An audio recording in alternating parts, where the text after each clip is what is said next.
Hello, my friends. Hello, my friend. Hello, my friend. What's up, guys?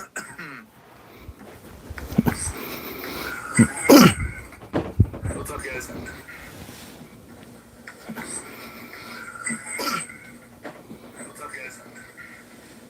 Wow, sorry, that's a really weird echo. Hang on. I'm gonna get rid of that shit. It's fucking annoying. Oh, sorry, that's a really weird echo. Hang on. I'm gonna get rid of that shit. There we go. No echoes.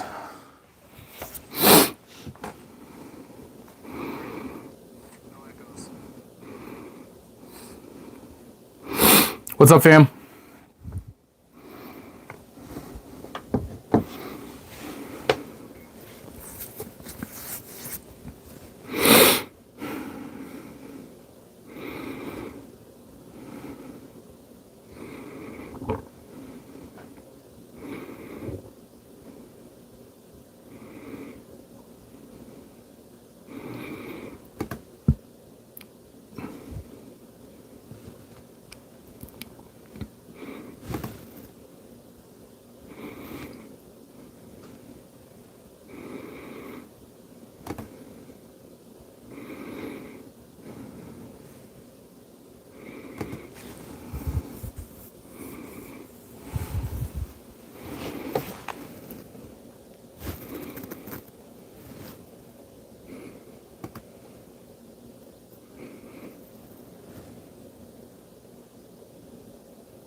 What's up, guys? What's going on?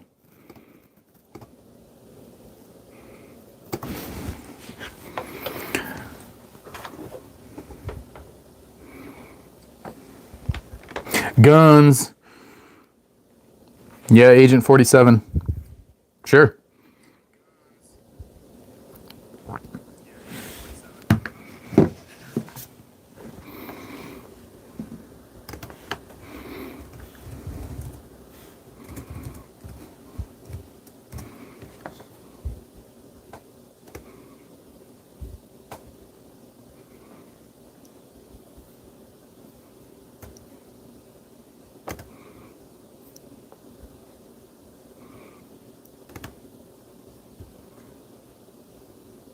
Not just any gun.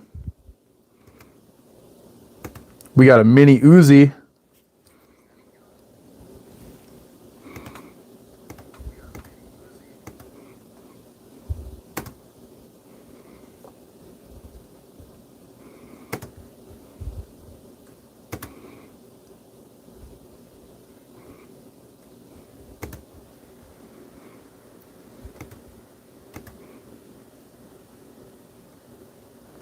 And a hand grenade and a suppressor.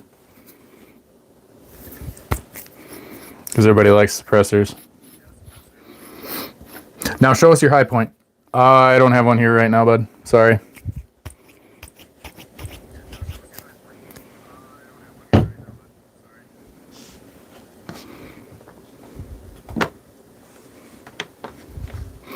Usually I got a high point. Actually, I have a couple of high points in stock usually, but no yeet cannons right now.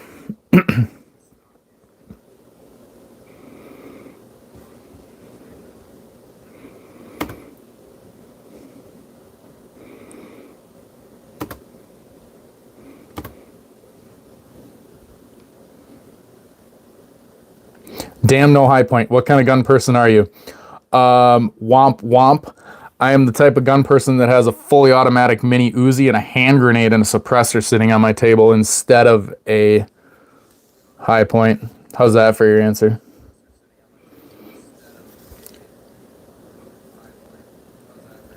Pawn. ¿Qué tal?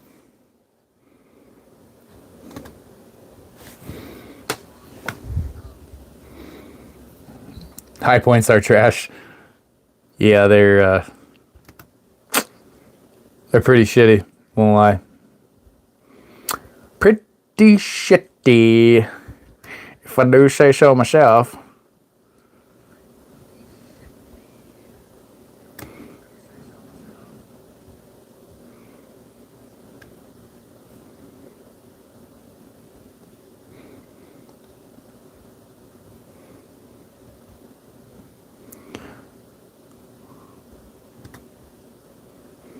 High points are like the quintessential, extremely cheap entry level 9mm that doesn't even work.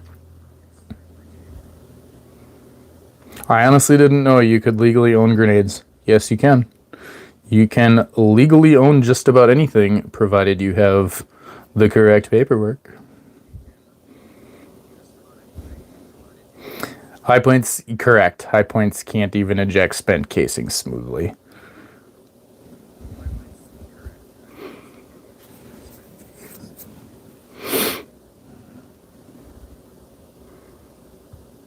They are pretty much a peanut butter and jam sandwich. High point should make an Uzi. No, let's leave the Uzis to the Israelis.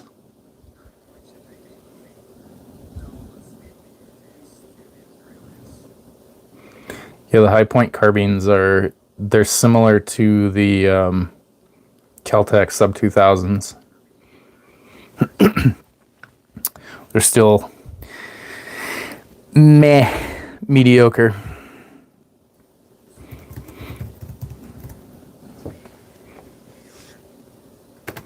So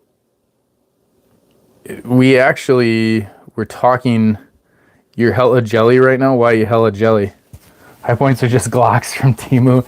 Yes, they are just Glocks from Temu. That is exactly right. I love that.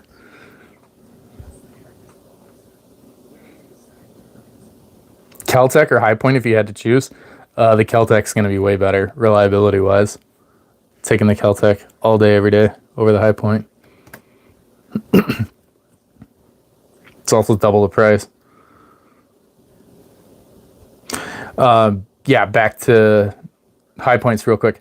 So we actually were going to try and convert a High Point 9mm to full auto just to make the interwebs heads freaking explode.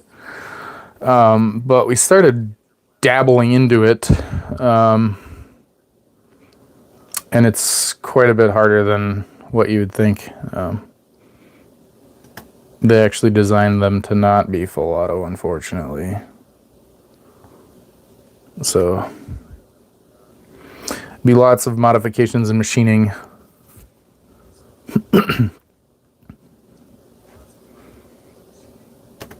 In order to make them full auto. What do you guys think? Do you think a full auto High Point would make people's heads explode? It would make my head explode. It'd be pretty freaking sweet, though. Probably blow apart in your hand. That's what I'd be afraid of.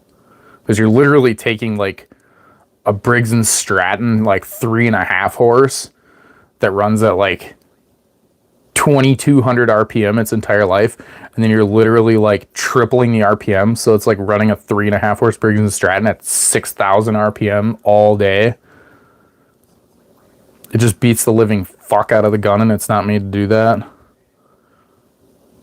So I really think a plastic High Point, even though the chamber and everything, the barrel is metal, it would still... Yes, Kenwood 709. Something would explode. I think it would... Grenade.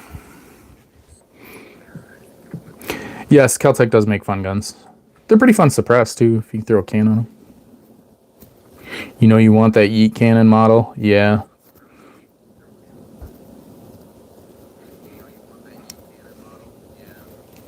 Well, you could...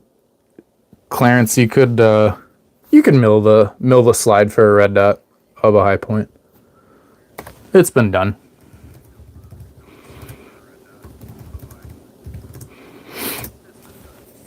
Oh, yeah.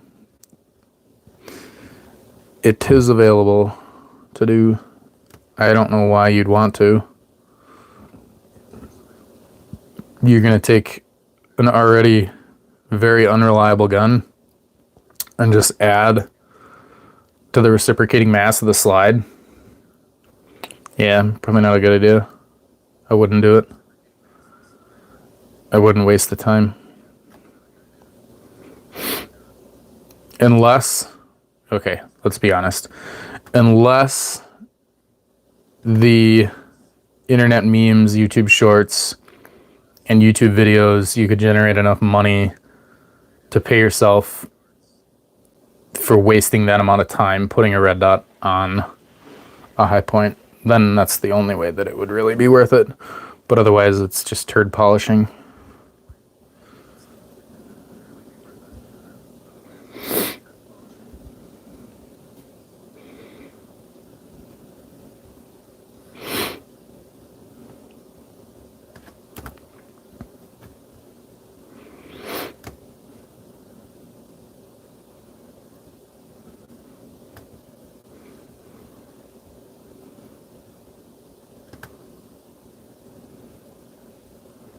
Sorry, bear with me. I just gotta answer a couple of comments real quick.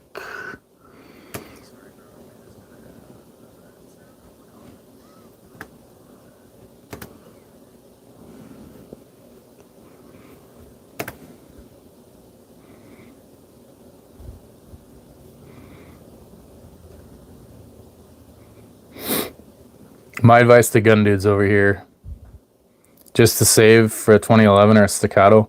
Why a 2011 or a Staccato? They're, in my opinion, they're overpriced.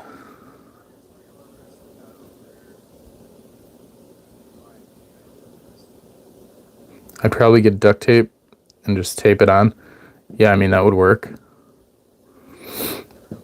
King Ricky Jr. What is this? What is what?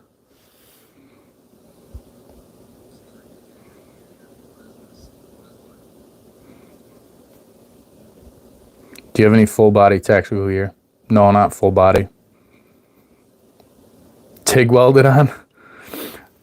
No, TIG welding, you would distemper the metal and it would probably make the glass of the red dot shatter.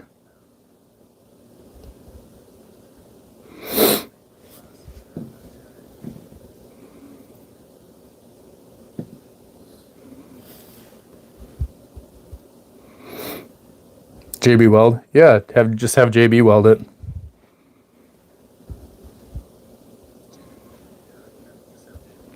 My boss said end stream, you gay little wizard. 41 people watching is too much. Okay.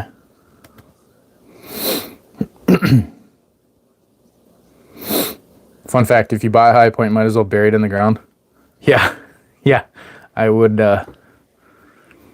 yeah. Dude's a fake YouTube, not even a mod. Kenny, what do you mean? Woody would hot glue it. Yeah, I mean, that would probably work for like 5 minutes. Until the first round goes off, and then it's going to fly off.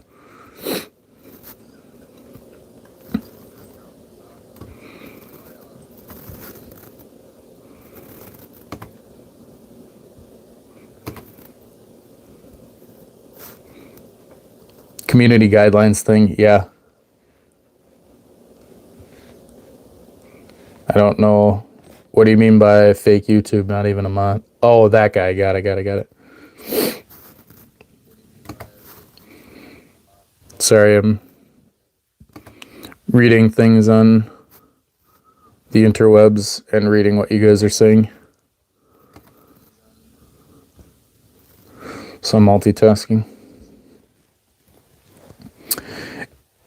Yeah, community guidelines, dude.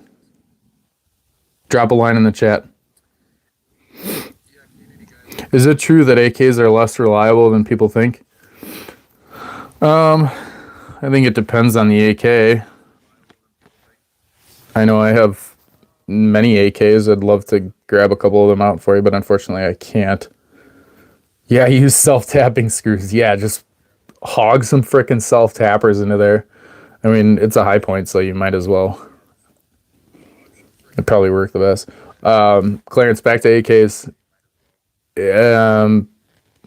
I don't know. I think they're quite reliable. I've got probably 60 AKM platforms personally, and then the business has probably got another 60 or 80. They're all very decent firearms. If they're headspaced correctly, it's very unlikely.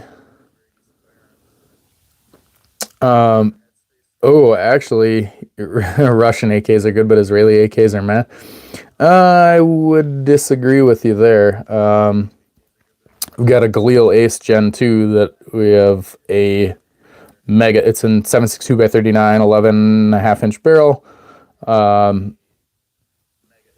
Milled receiver. I would actually grab that probably before I'd grab a Russian AK.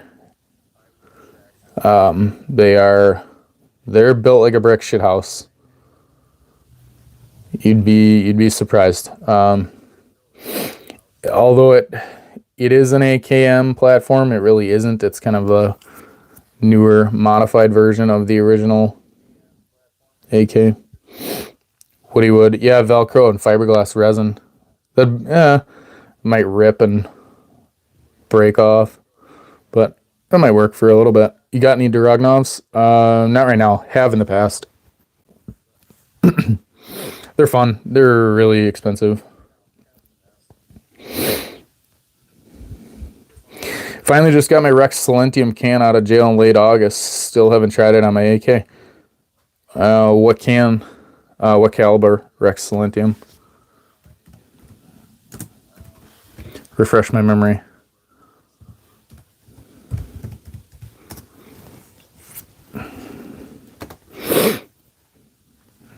Was it a Mod X?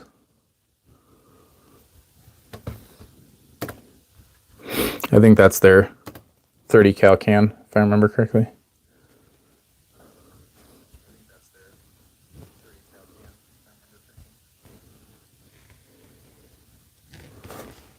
K version of the MG7. Oh. I don't know if that's rated. I'd be careful with that, throwing it on an AK.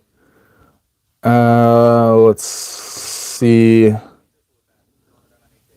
That might not be rated pressure-wise for 7.62 by 39.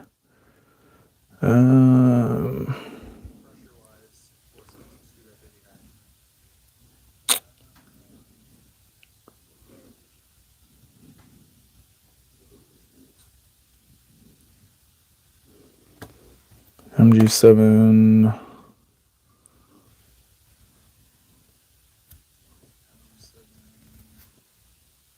Oh yeah, it should be good. Should be good. 17.4 stainless steel. Yeah, you're good. Yeah, throw it on a 7.62 by 39. Let her rip, tater chip. It's not going to offer you the sound reduction that I think you would anticipate because it is a K-series can or a Kurtz short can, but you know, try it.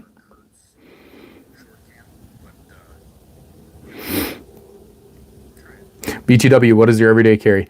Coco, my everyday carry right now is a CZ75 PCR. It's one of they're kind of hard to find. It's one of the shorter compact CZ75 like police edition ones, so it doesn't have a rail on the bottom or anything. It's a little bit skinnier, and then I've got some lock grips on it. However, I am transitioning. I'm just trying to find the right holster for it. I have one that I think I like, but I might scrap it and go with a different one. I just got a CZ P09C Nocturne, the new CZ compact polymer frame with an optics cut. And we got some different Holosun optics coming for it that I'm going to test out and monkey with and see what I like the best. Carried all sorts of different stuff. Glock 19s, 1911s, you name it. I just have a weird fetish right now for CZs. I don't know. My grandpa left me with a break top revolver and an M14, and it runs like butter every time I shoot it after 2 decades. That's pretty cool, dude. That's pretty cool. Appreciate it. That's especially if it's family heirloom.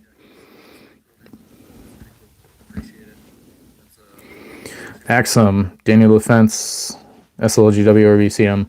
I mean, they're all great. It's just going to depend on what you're going to use them for.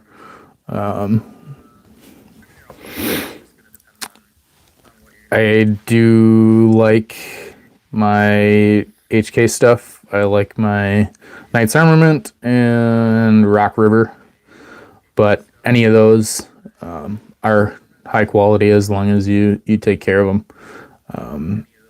I'm not going to be that guy that's super particular to you have to have this specific AR-15, otherwise you are inferior to everybody else. No, because it's how you set it up, it's how you clean it, it's how you run it, it's how you're familiar with it.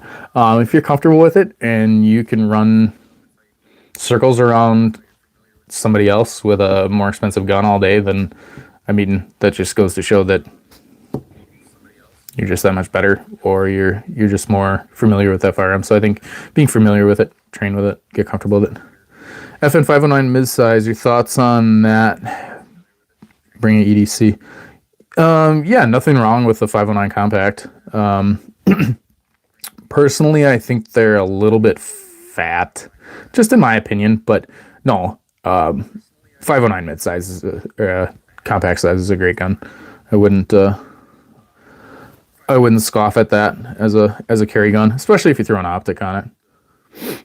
You don't have enough guns. Zetron, well, my friend, you see, personally, I have many firearms, and then outside of my YouTube realm, I own a firearms manufacturing company. So being that I own the company, does that mean that I own all the guns that are being made by the company at one time? So I don't know, but I have a mega gun obsession. So I would say that most people would say that I have enough guns. I don't think I have enough guns, but I don't think I'll ever have enough guns. I could have 100 M240 Bravos in a room, and I probably still wouldn't think I have enough guns.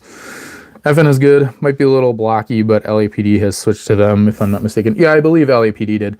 Yeah, Axiom, I agree with you. They're a little bit blocky.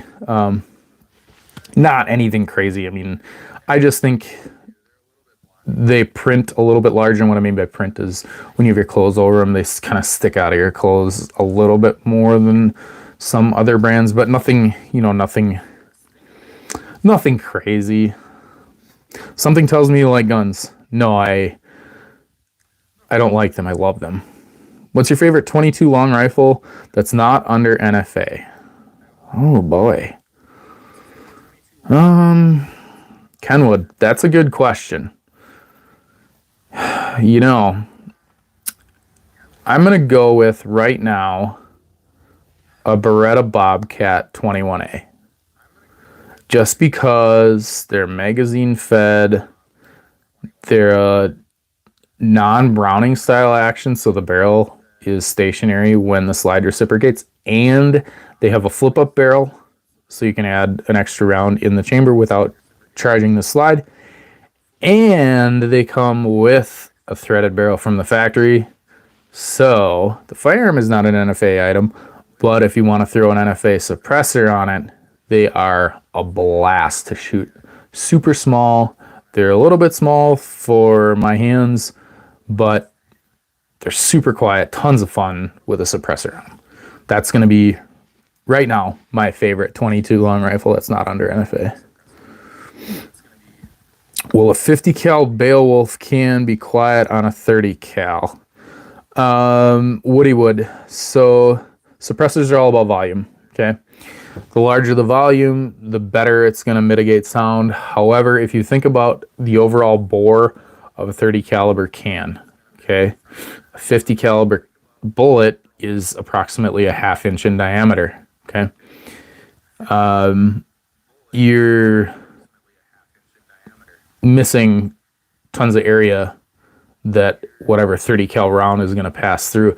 You're still going to get sound mitigation, but it's not going to be you know, the same as a 30 cal can. A 30 cal can is going to offer you a lot more sound mitigation than that 50 cal can. What 50 cal Beowulf can would you be referring to?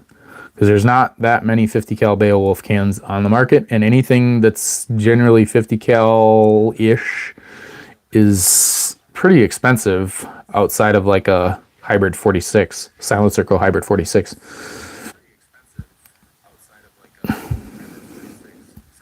BUNCHAMEXI cans. I like my 19. Yeah, I love my Glock 19s. Nothing wrong with them. Carried one forever. I still have it sitting behind me somewhere. I have one of the green special edition Marine anniversary ones that they did a while ago that I got that were pretty sweet that they didn't make many of. Put some maritime spring cups in that sumbitch and carried it every day for a long time. You have any Colt ARs? I do have a Colt AR. They're the new Colt stuff is great, but the older stuff is DoD contract stuff it's mediocre. They had a lot of problems with it. The only thing that I have not had yet is one of the nuclear contract 9mm Colt carbines. I don't know if you're familiar with what I'm talking about. They're super rare. Department of Defense for like guys inside the nuclear missile silos. They had these little sweet Colt 9mm AR platforms that Colt made, and they're just absolutely awesome. I've been trying to get my hands on one for a while, but they are few and far between and very expensive when they come up. Any good recommendations on a holster for an FN509 compact? I think Leviathan Patterson. Sorry, I don't know how to say your first name. So when it comes to holsters, I am super, super finicky about my holsters. I will buy 2 or 3 holsters for one gun, if not more, until I get that holster just perfect. I like a little bit of FBI cant. So FBI cant is just canted forward, just so the print of the actual lower portion of the lower receiver and the mag well doesn't stick out like out of your t-shirt as much, like if you were to bend forward. My recommendation, I'm not going to give you a specific holster and say you have to get this one. Just solely based on the fact that there are so many options, there's so many different little finicky nuances. I'm going to tell you, don't get one holster and be like, that's the be all end all holster that I gotta stick with forever. Try different ones because you might surprise yourself. Yeah, keep an open mind with it. BTW, I am an aspiring practical shooter. What gun would you recommend to me? An aspiring practical shooter. I mean, Glock 19. Everybody says Glock 19. I would say CZ75 platform is excellent. The Beretta 92 platform is excellent. You know, there's so many.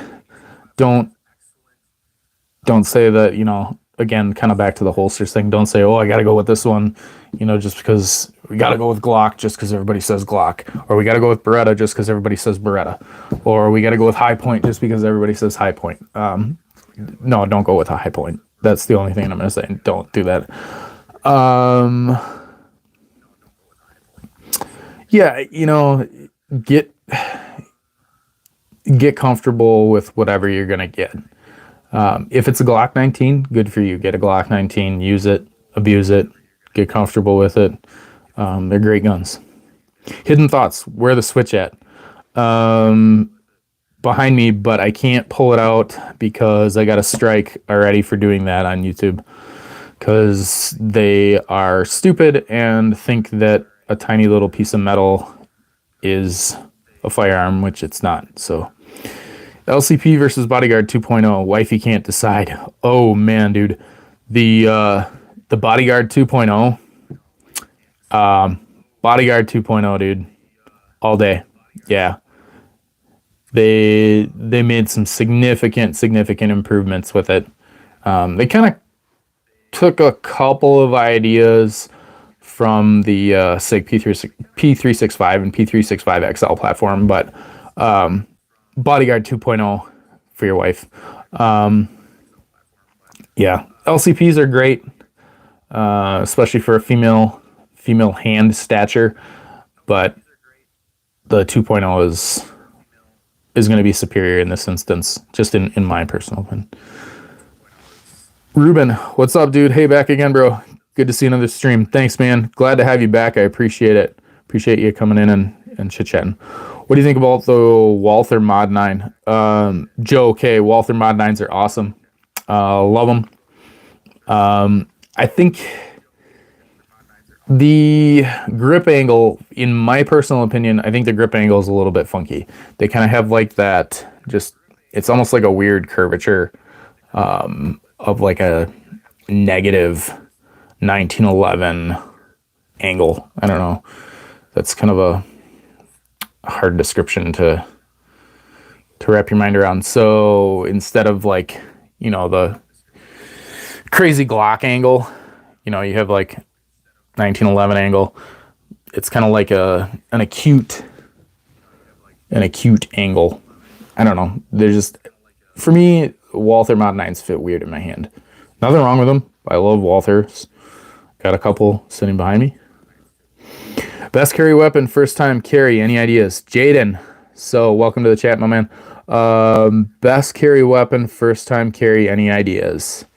So again, we kind of talked about this before. Don't like put your mind specifically on one gun. Like, hey, I gotta get this gun just because everybody tells me I gotta get this gun. You know, whether it's a Beretta or a Glock or a Smith & Wesson, get something that fits in your hand well. Go to a gun store, go to your local whatever hardware store if they sell guns, pick up a couple of handguns, see what's comfortable, see what is smooth in your hands, see what's not going to give you a slide bite, you know, if you get weird hands, whatever.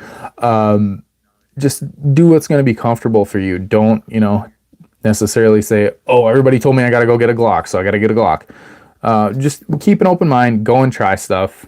If you got a friend that has a lot of guns, find somebody that's got a lot of guns and say, hey, I'm thinking about getting a handgun. Can we go and shoot? And can I try a couple of different things? Because who knows? You may have your mind set on a 1911. Say, I got to have a 1911. And then you might go and shoot a 1911 and go, holy shit, I hate this. Like, I don't want to carry this. They're super heavy. I don't like it. So just, if you can find somebody that's got a lot of guns, go and demo. Or go to a dealership or a gun store that allows demos, that has a range, and friggin' try them out. That's the best way to do it. They might even let you do it for free if you tell them, hey, I'll buy a gun from you. What's the best 9mm bullet for home defense? Again, dude, right now, Lehigh Defense has got a lot of good stuff. I've got all sorts of different home defense rounds. Let's talk about a couple, because I'll pull some out.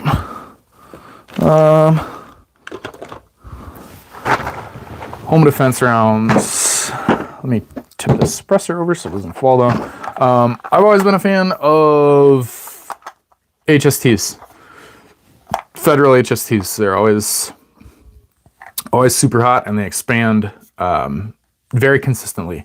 Expansions on their hollow points are always very, very similar. Sig Elite makes a really good round as well. These are very, very similar to the Federal HSTs. I think there was some backdoor late night copying going on there. Another awesome round that I love is any of the Freedom Munitions XDEF stuff. This stuff is plus P self-defense rounds. They're hard hitting. They expand also very, very consistently. I'd consider something like those. What I would not do is I would not get something like G2 RIP rounds. These are cool. People think they're great for self or home defense. They have little trocars that they expand when they go into a soft tissue target. I'll show you a picture on the side of the box. I don't know how you're going to be able to see this. So if you see, that's in ballistics jelly. I wouldn't use those for home defense. If you can see that kind of in the ballistics jelly, they're cool, but it's kind of a gimmick. Joe K, yeah, hollow points, dude. Yeah, hollow points. Get like the plus P X defs or something. I got hollows, but I'm talking grain wise. Oh, grain wise, I am very partial to that 135 to 147 grain range. I really like it's a little bit slower of a bullet, but think about it this way. If you take your thumb and you take a tiny, tiny little ball peen hammer and you hit your thumb with a tiny little ball peen hammer, it's probably not going to hurt. But if you take a frickin' like couple pound dead blow or mini sledge and hit your thumb, what's going to hurt more? Obviously, the more mass, the more hitting power you got, the more mass is the way to go. Yeah, you're going to have a little bit less muzzle energy and foot per second with that heavier round, but that heavier round is going to have more stopping power, especially if you got, 15 rounds. Put another round in them. Beretta, JJ. What about Berettas? Berettas are awesome. I love Berettas. The 92 platform is awesome. We were talking about the Bobcat 21A earlier. I personally love the M9A3 platform. What else you want to know about Berettas, my dude? I personally carry a revolver with me, 3 spare moon clips just in case. Yes, that is not a bad idea. Again, my dude, that's, no offense, it's a little bit more old school. I've carried a revolver for a while. Moon clips and the little strippers are the speed strips. There's nothing wrong with them, but again, you're kind of limited to round capacity, and put 3 of those in your pocket versus 1 magazine. Okay. It's going to take up a shitload of space stacked on top of each other. That's just my opinion, especially, generally speaking, revolvers are chambered in larger rounds, like 38 special, 44 mag, 45 long Colt, whatever your caliber may be. So that's the only thing I don't like about revolvers. Yeah, they're reliable as hell, especially hammerless revolvers, especially if you're, in a close quarter situation, or you're up against, you pull it out of your clothing and somebody's attacking you, trying to kill you, whatever, and you got to defend yourself. A hammerless revolver, every time somebody's not going to be able to put their hand on it and prevent it from going off, you're going to pull the trigger and it's going to go off. That's also another negative to it too, because if you have it in your pants, you can shoot your dick off. Sorry, man, no idea about grains. Joe K, no worries. Grains are the weight of the bullet. It's how heavy the bullet is. The heavier the bullet, the slower it's going to move. The lighter the bullet, generally speaking, not always, the quicker it's going to move. But back to the hammer analogy, the more mass, the harder it's going to hit. If you were, or i.e. another example, if you were hit by a motorcycle versus hit by a semi, what's going to hurt more? More mass, yeah, harder to slow down. All good, buddy. Thanks, dude. I just want the civilian AA-12. Me too, dude. I actually, since FPS Russia made those videos years ago, like friggin' 15 years ago maybe, with the AA-12s, we've been trying to get a hold of one, but man, they are freaking impossible to find.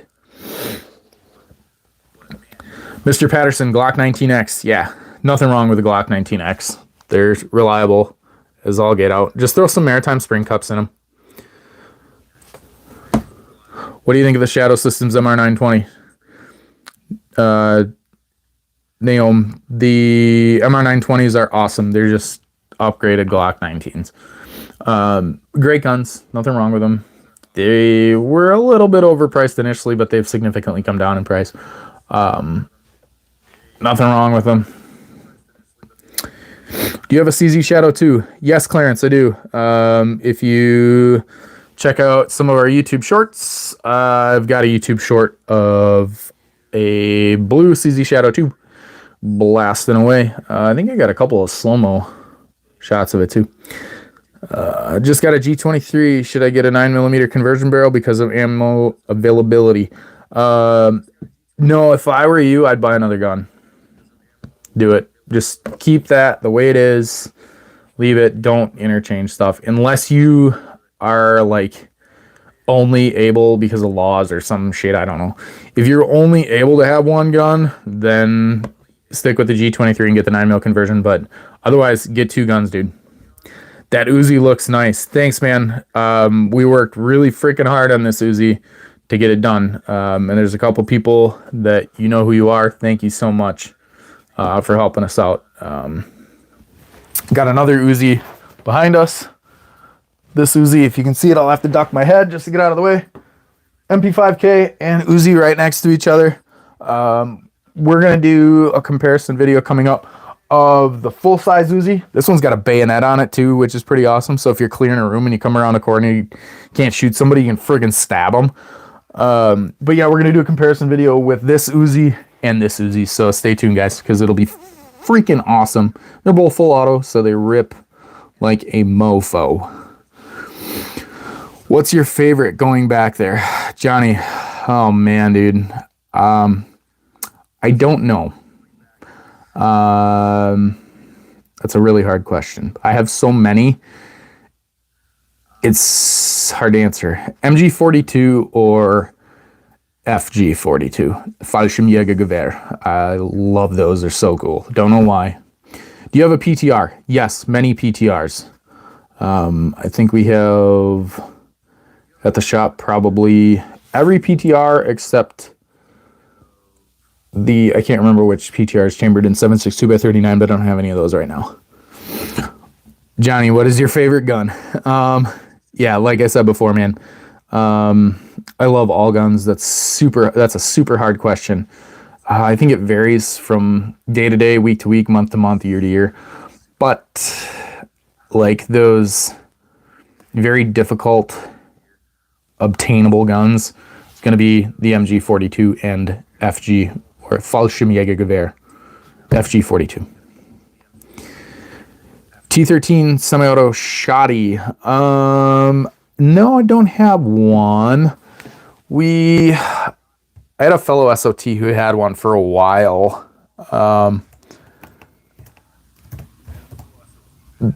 They just never really like piqued my interest. If you're talking about the T13 semi-auto shotguns, my dude, look up Mark Serbu Arms. Look up the Serbu Super Shorty. Say that 6 times. Serbu Super Shorty. Those are pretty cool. They're like a Remington 870 that Mark Serbu Arms. He cut down, shortened into a super little compact NFA shotgun. They're pretty freaking sweet. I played with one of those before. They're a lot of fun. I want a G11O and an old Ingram Mac 10. The Mac 10s, they're not that hard to come by. I got a buddy that has one for sale right now, actually, who's an SOT. That one's full auto too. It's listed on Gunbroker. I don't think I can show you the listing. I don't know, because YouTube is stupid about shit like that. Because then I'm attempting to sell a firearm, which I'm not. Do you have an army gun? Johnny, yes, I have many army guns. It depends on what army you're talking about. Are you talking about the United States Army? Are you talking about the German Army? Are you talking about the Austrian Army? Are you talking about the Swedish Army, the Australian Army? Are you talking about the Israeli Army? Because this is a gun from the Israeli Army. Yeah, we got tons of stuff. So I want to see the CZ Shadow 2 disassembly just to see the recoil spring in the barrel itself. I could probably do that, my dude. I can't do it on a live just because I can't physically pick up a firearm on a YouTube live. I'd love to, because I would have thousands of hours of content of stuff to show you. Disassemblies and oh my god, my head would explode with stuff to do. But YouTube won't let us touch guns on a YouTube live. It's pretty stupid. But yeah, we could probably do a disassembly of the Shadow 2 for you, my man. Any recommendations on mag releases for a Dagger Compact or Glock 19? You know, to be honest, Joe Blow, I love the name. I'm really a fan of the stock mag release. Why? Because it doesn't stick out crazy far and get hung up on a ton of things. And just after using a Glock 19 long enough, you just get that muscle memory of where that mag release is, like how much pressure's behind it. You just know exactly where it is. For me personally, I would leave the stock one, to be honest. There's nothing wrong with an aftermarket one, but just get comfortable with it if you're going to use it, especially in a dire, stressful situation. Zay, let me buy that Uzi. Yeah, if you're an SOT, my man, I'll sell you one. If you're an SOT. My favorite song is a 410. Hey, there's nothing wrong with a 410, except when you got to feed them and reload them because they're just expensive to reload. Swedish Mauser. Yeah, I got one at the shop, my dude. Juan Robayo number 2. Yes, numero dos. I have a Swedish Mauser at the shop. They're tons of fun. Could you please pull the pin out on that hand grenade? I don't know if I'm allowed to do this on a YouTube live, but there you go. Pulled the pin out on the hand grenade for you. It's a freaking grenade with the pin pulled. Oh shit. Now I can't get it back in. Guys, this is scary. It's going back in. Hang on, let me get this back in before it freaking blow up and die here. All right, we're good. Pin's back in. Okay. Crisis averted. There, Thomas. I pulled the pin of the grenade for you. Are you happy? Clarence, for me personally, I love the UMP45 and HK417. Yeah, me too, my man. UMP45s, they're cool. However, I've got a lot more time behind the MP5 platform. I don't know if you can see it. I got a standard MP5 right here, like the same MP5 SD platform, and then an MP5K right here. I got more time behind those, so personally I just like those better, just because they're 9mm, cheaper, easier to shoot. But yeah, the 417 and UMP45s are freaking sweet. DD Mark 18, 787 PR. DD Mark 18, nothing wrong with it. They're a little bit on the pricey side, but yeah, super clean rifle. Very reliable. Yeah, Harry B. The Serbu Super Shorty. Thank you. Yeah, go check them out. Mark Serbu does some pretty cool, crazy stuff. Boof Pack. Favorite optic or favorite gun brand? Favorite optic. Oof. Favorite optic. I don't want to be that bougie bitch, but I'm gonna say Steiner just right now. Entry level to mid-level, mid-tier. I don't want to say mid-tier because you guys are going to go fucking nuts in the comments. Vortex. Vortex does a lot of stuff for law enforcement. They do a lot of stuff for first responders. So shout out to Vortex. Hey, Vortex, you guys want to sponsor me? Hit me up. I'd love it. I'd love to have you guys on board. I have an IWI Zion. Nice, my man. Nice. Very nice. I love my IWI stuff, as you can see with the Uzi sitting in front of you. Johnny Weaver, any Army, M1 Garand, Thompson, we have a STG-77, Steyr-AUG. Yeah, go drop by and check out a couple of our YouTube shorts. Just scroll through them, and periodically I've got World War II stuff in there, Vietnam era weapons. Check it out, please.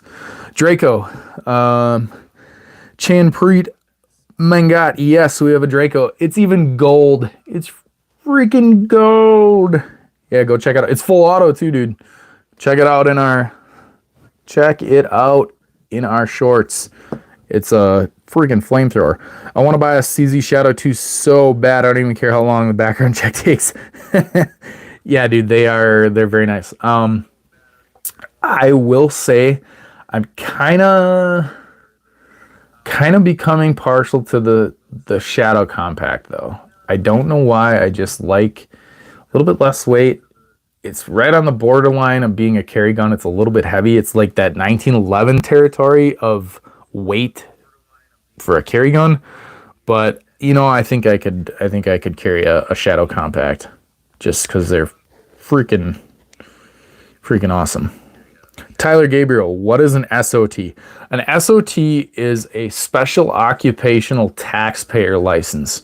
So a special occupational taxpayer license or licensee is something that is added to a federal firearms license to allow you to manufacture different things like machine guns, different explosives, things like that. Okay. You got to have generally an LLC or an S Corp that owns the federal firearms license. Then once you have the federal firearms license owned by an LLC or an S Corp, you can apply for a special occupational taxpayer license, which allows you to dabble in all sorts of crazy stuff. We have more than one. So we get to play with all sorts of cool shit, i.e. like this sitting right in front of me. Well, the mag release on the Dagger Compact is stiffer than the Pope in a room full of kids. My dude. Swap it out for like a stock Glock one then. Try that. It's probably just the spring in the back of the receiver. So if you take the mag out and pull your slide off and you look down in the mag well, there's a little spring that goes sideways, kind of like a windshield wiper that mag release presses up against. Pop that spring out. It's just slid in there under pressure. You can pop it out if you pull up on it hard enough, my dude, and just take it and give it a little bend. It's spring steel. Give it a little bend with your fingers. Put it back in, and you'll take some of the tension away from it. If not, just throw a stock Glock one in there, and it'll be fine. Is that grenade live though? We'll never know, Clarence. We'll never freaking know. Oh man, dude, could be the end of the world. Plast hit. You crazy man. Yeah, I know. Live M67. Yep. Composition B too. Composition B. What's the easiest way to get into your first automatic, like Mac 11, Mac 10? I mean, what's the cheapest way? So the cheapest way, this is a like long explanation. I'm gonna have to make a separate video on how to do this because very long. So post 1986. Okay. You can't manufacture new machine guns to own as a personal individual. Okay. So there's a allotted registry of machine guns. There's approximately 300,000 on that registry that were made before 1986 that you can purchase on something called a Form 4. It's the type of paperwork that you have to fill out to purchase that said machine gun. Okay. Those machine guns, because there's approximately only 300,000 of them, they're very, very expensive. Like if you want, these are often referred to as what are called transferable machine guns. If you want a transferable machine gun, like an M16 is going to cost you like 40, 50, 60 grand. They are expensive as hell. The other way to do it is one of the ways that we do it. You can get an LLC or an S Corp. It's a lot of fucking paperwork. Okay. But it's cheaper. So get an LLC or an S Corp. Then file for your federal firearms license under that LLC or S Corp. Okay. Then add your special occupational taxpayer license to your FFL. And then you can start buying dealer samples of machine guns that are dealer to dealer transfers. Dealers with the proper SOT and FFL licensure can own. Military entities, DoD contractors, or law enforcement. Those are the only people that are allowed to own post-sample machine guns or any machine gun made after 1986. Because those are guns that are, eventually they're going to have to be destroyed, but those are guns that are not permanently on the registry, so they're just demo guns, okay? It's kind of confusing, but that's the cheapest way to go around it. Crow Bros, shoot me a message, and one of these days I'm gonna make a video on comparing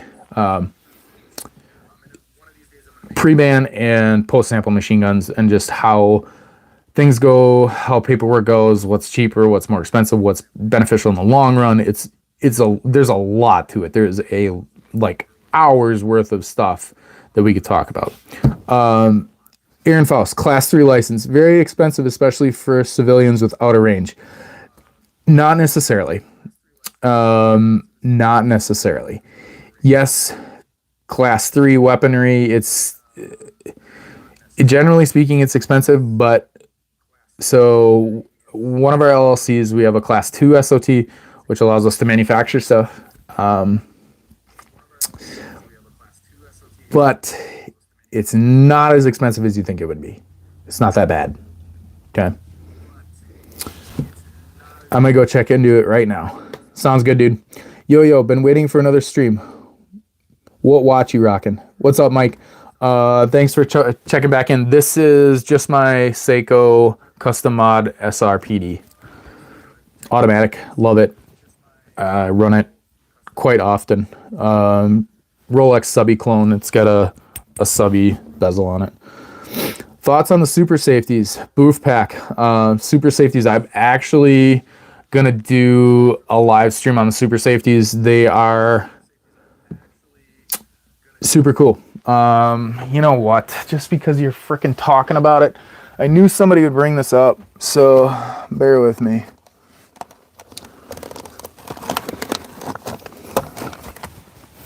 Probably gonna get in trouble for showing this, but yeah, we were testing them. So super safeties, they're super safe, they're super fun. If you don't know what a super safety is, check out one of our videos down below. We talk about what they are.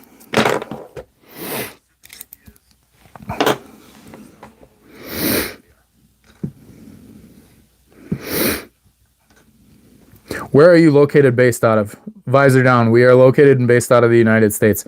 I can't tell you an exact state just because ATF and DoD doesn't want us saying specific states because it's complicated, but I can't tell you exactly. We're based out of the United States. Respect. We in Europe and can't have weapons legal in home. I'm sorry, my man. I'm sorry. That sucks. You're not legally allowed to defend yourself from somebody that would break in and try and kill you. I'm sorry. I heard a bunch of sayings that CZ Shadow 2 are picky on ammunition and shoots. Clarence,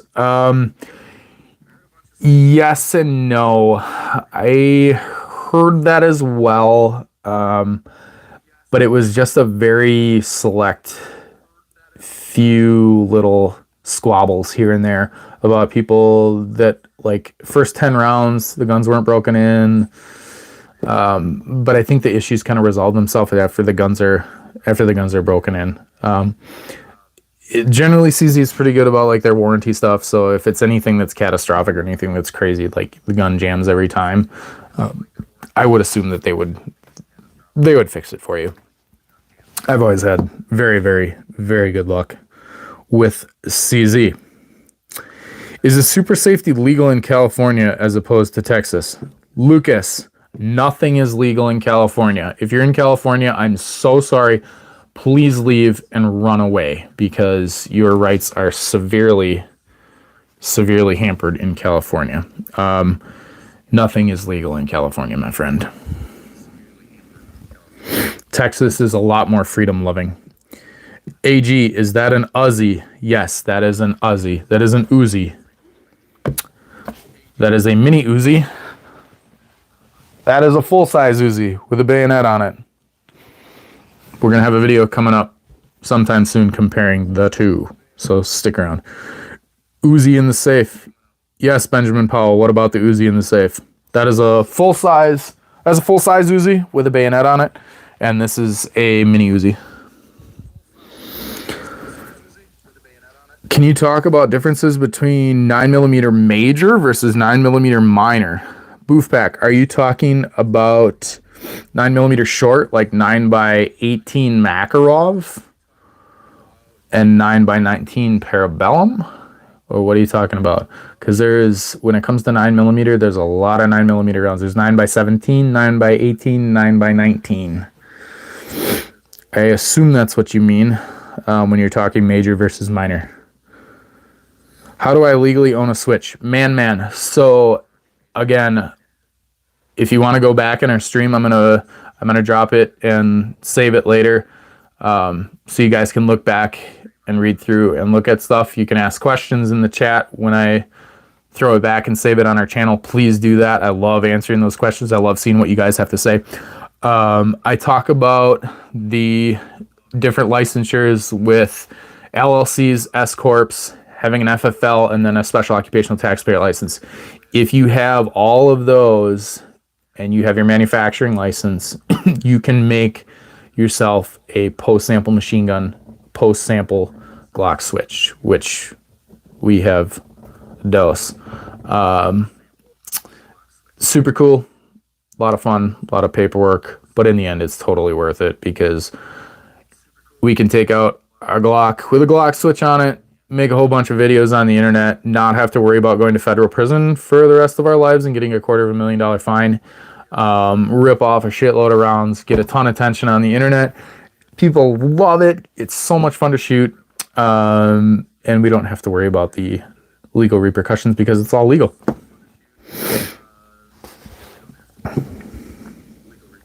Also, do you have a micro Uzi? Boofpack. No, we don't have a micro Uzi yet. That is something that we're going to probably do within the next year. We just finished the mini Uzi. This was a shitload of work. Micro Uzis are, not to say that the regular Uzi and the mini Uzi were expensive, but micro Uzis are a whole new fucking level of expensive. They get stupid expensive. Like stupid expensive. Yeah, we want to do one. I'm sure we will eventually, so stick around, stay tuned. Just not right this very moment just because they're so expensive. But yes, I'm sure we will get there.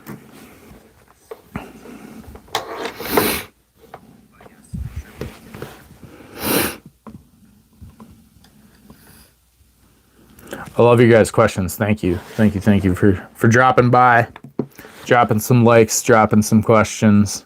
I love having a Saturday night chat about machine guns. I love it. I love talking about this stuff. I love sharing my knowledge of this stuff. I love playing with suppressors. I love playing with machine guns. I love playing with super safeties. Oops, as that falls apart. Ooh, I got something else that's pretty cool to show you guys. Outside of the super safety.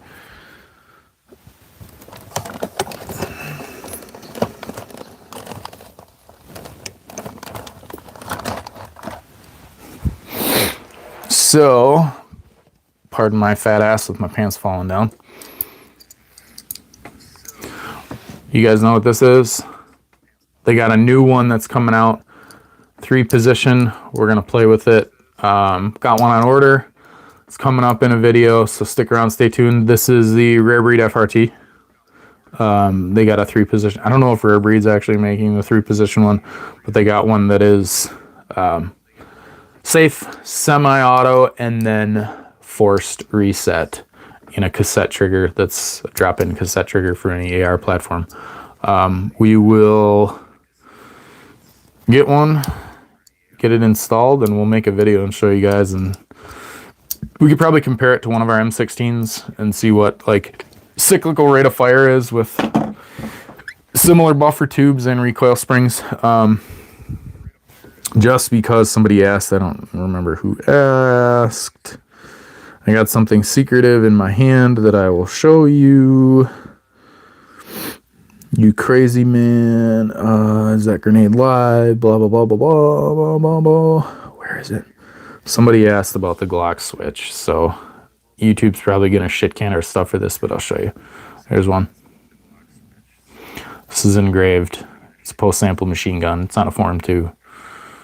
You're not going to know what any of that means, but YouTube absolutely freaking hates when we show these, even though we are perfectly legal to do all this. I just wanted to show you guys that, so you can see and see what you think.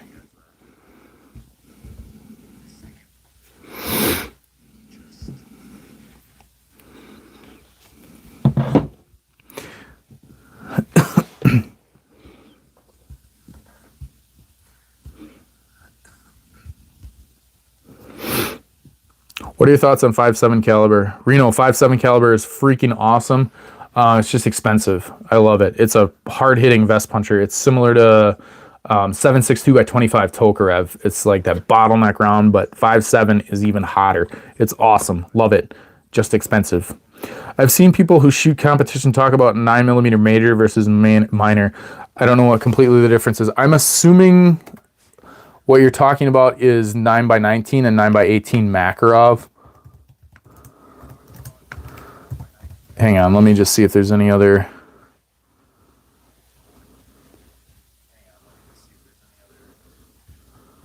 Oh, I think they're just talking about the different pressures.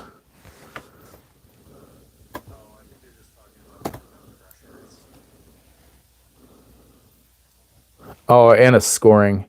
Qualifies for major scoring, only open division practical shooting competitions.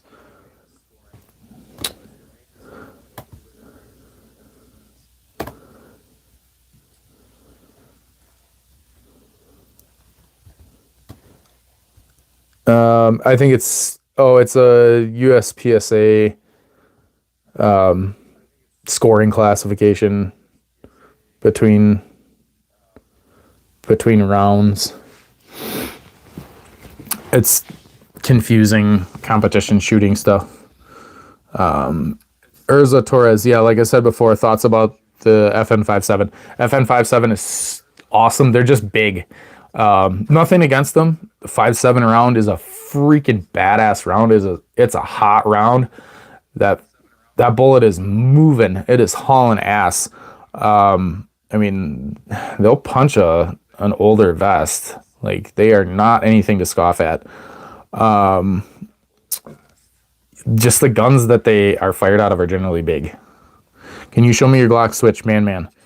I just did. I'm not supposed to, but we just did.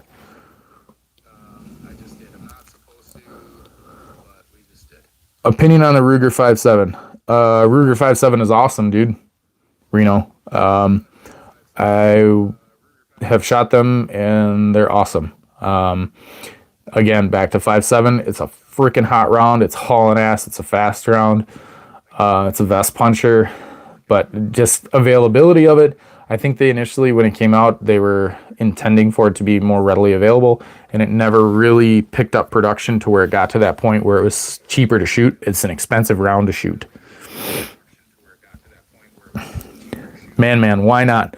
Because YouTube is super. I'll show it one more time. All right, you ready? You ready? Coming in hot. All right, Glock switch. See it? Post-sample machine gun on a Form 2. Okay. Can't show you a serial number or anything because it's intellectual property of our LLC. 787 PR. My Spanish isn't super good. Trump dice que todo solo libre. Sorry, man. Say that again. What's possible with FFL? Imagine he has a fucking RPG under his desk. Wow, that would be so cool. Well, we got a deactivated one at the shop, but considering that we have a freaking hand grenade, a Composition B hand grenade on the table, I wouldn't I wouldn't put it past us. You never know. We'll leave that as a secret, as a mystery that you guys will have to stay tuned in the future and find out for yourselves. One of these days, I'll just pull out a freaking RPG-7 out from under the table, and how badass would that be? Whoa, cool. Yeah, man. It's pretty fun. Do you still have a warrant? Colin 234. No, I do not have any warrants. I just love guns, but I hate the fact that cops hate on my skin color. I don't think that's the case, my man. I have many friends in law enforcement and in federal law enforcement who are all African American and are all awesome dudes. I don't think that has anything to do with it. Didn't know they were legal even for FFLs. 9mm, man. So yes, they can be made as, if you're manufacturing FFL with an SLT, you can make them as a post-sample machine gun. Then that is legal. Otherwise, it is not. It could be perfectly legal and they still would arrest me. No, they would not. I wouldn't.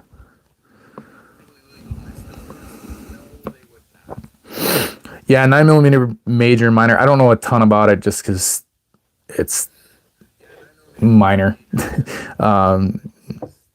Yeah, used to mainly comp, right, and major gives you higher points since it's a stronger round. Yeah, I think they're just higher and low pressure. If you could only have one caliber, what would it be? Foxbox, 9mm. Yep, 9mm. I'm going with 9mm all day. Just because ammo availability, it's cheap.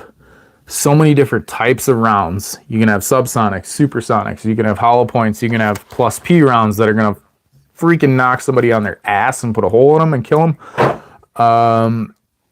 Subguns run 9mm. Pistol caliber carbines. Small SMGs run 9mm. 9mm is just so versatile. I love it. It's an awesome platform. I do like 308, but 9mm just because I shoot so much more 9mm. I mean, I think I shot over 1,000 rounds of 9mm today alone. 9mm, yeah. There's a lot of weird calibers you only see in competition. Yeah, competition uses all sorts of weird, stupid stuff. Benji Boy 1993, C4 in the safe. No, but we got a composition B hand grenade right here.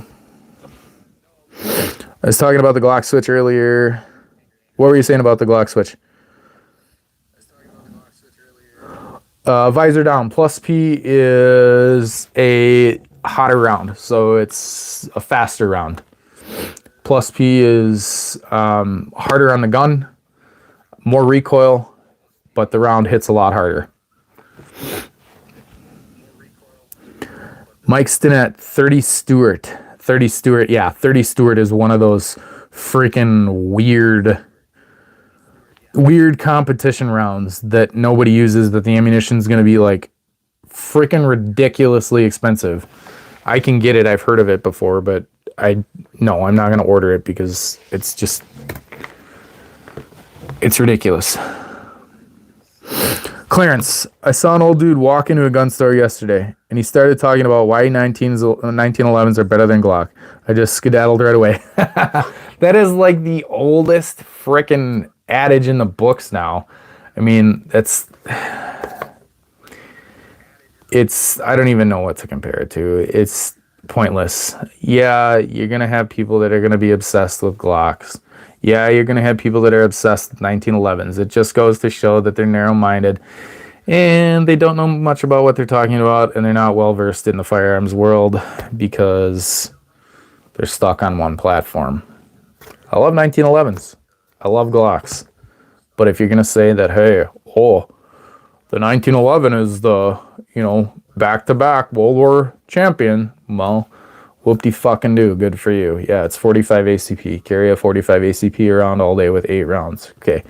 Or if you're going to go towards the fantastic plastic Glock, whatever. It's a stupid pissing contest.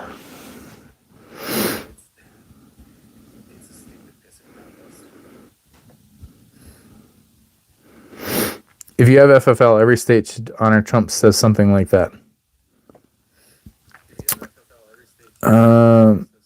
Sorry, 787 PR. I'm not exactly sure what you mean. Boof pack. Thoughts on 10 millimeter. So 10 millimeter was developed for the FBI following the FBI,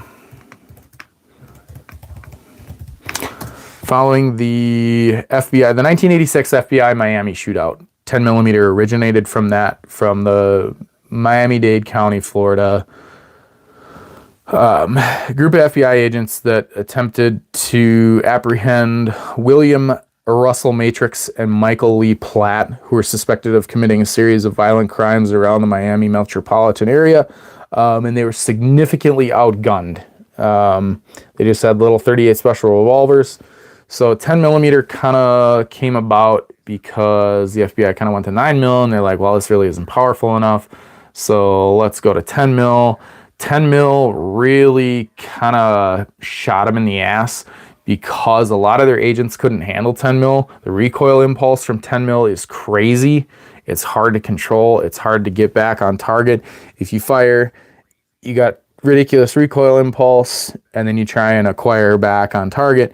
It's very difficult to do.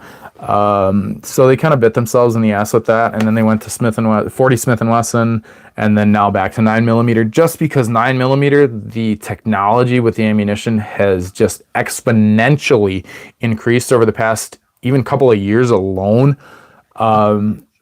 There's nothing wrong with 10 millimeter. It's a heavy puncher. It's a great round. It's got a lot of oomph behind it. But if you're going to use it as like a carry gun, it's big. It's going to limit your ammunition capacity that you can carry. And the recoil impulse is quite heavy, quite significant. So getting rounds back on target is going to be difficult for you because you're going to be managing recoil all day. 10 millimeter Colt Delta Elite. Yeah, that's kind of one of those other weird nuance ones. Benji Boy 1993. Sorry, what did you ask before that we were talking about that you wanted to know about the Colt Delta Elite? 10 mil, again, like I just said, it's a weird round. It's kind of went by the wayside just because, the FBI was, we need more power. And then they started realizing that, hey, ammunition's getting better by the day. Let's go with more rounds, because I would rather have 15 or 17 rounds than 8 or 10. I don't know about you, but I would. Are 300 Blackout worth it? Cameron D's, welcome. 300 Blackout is absolutely worth it, especially suppressed. Throw a can on 300 Blackout, and it is with some subsonics, and it's quiet. It's a blast to shoot. That is a true backyard quiet bullet.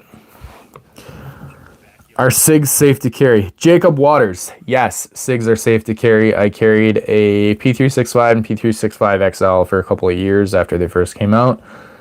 If you do me a favor, go and drop a comment in. We actually do on our channel a video of SIGs being drop tested. I take like 10 different SIGs, drop them on a concrete block, and take a hammer and hit all of them on the back with a hammer, and none of them go off.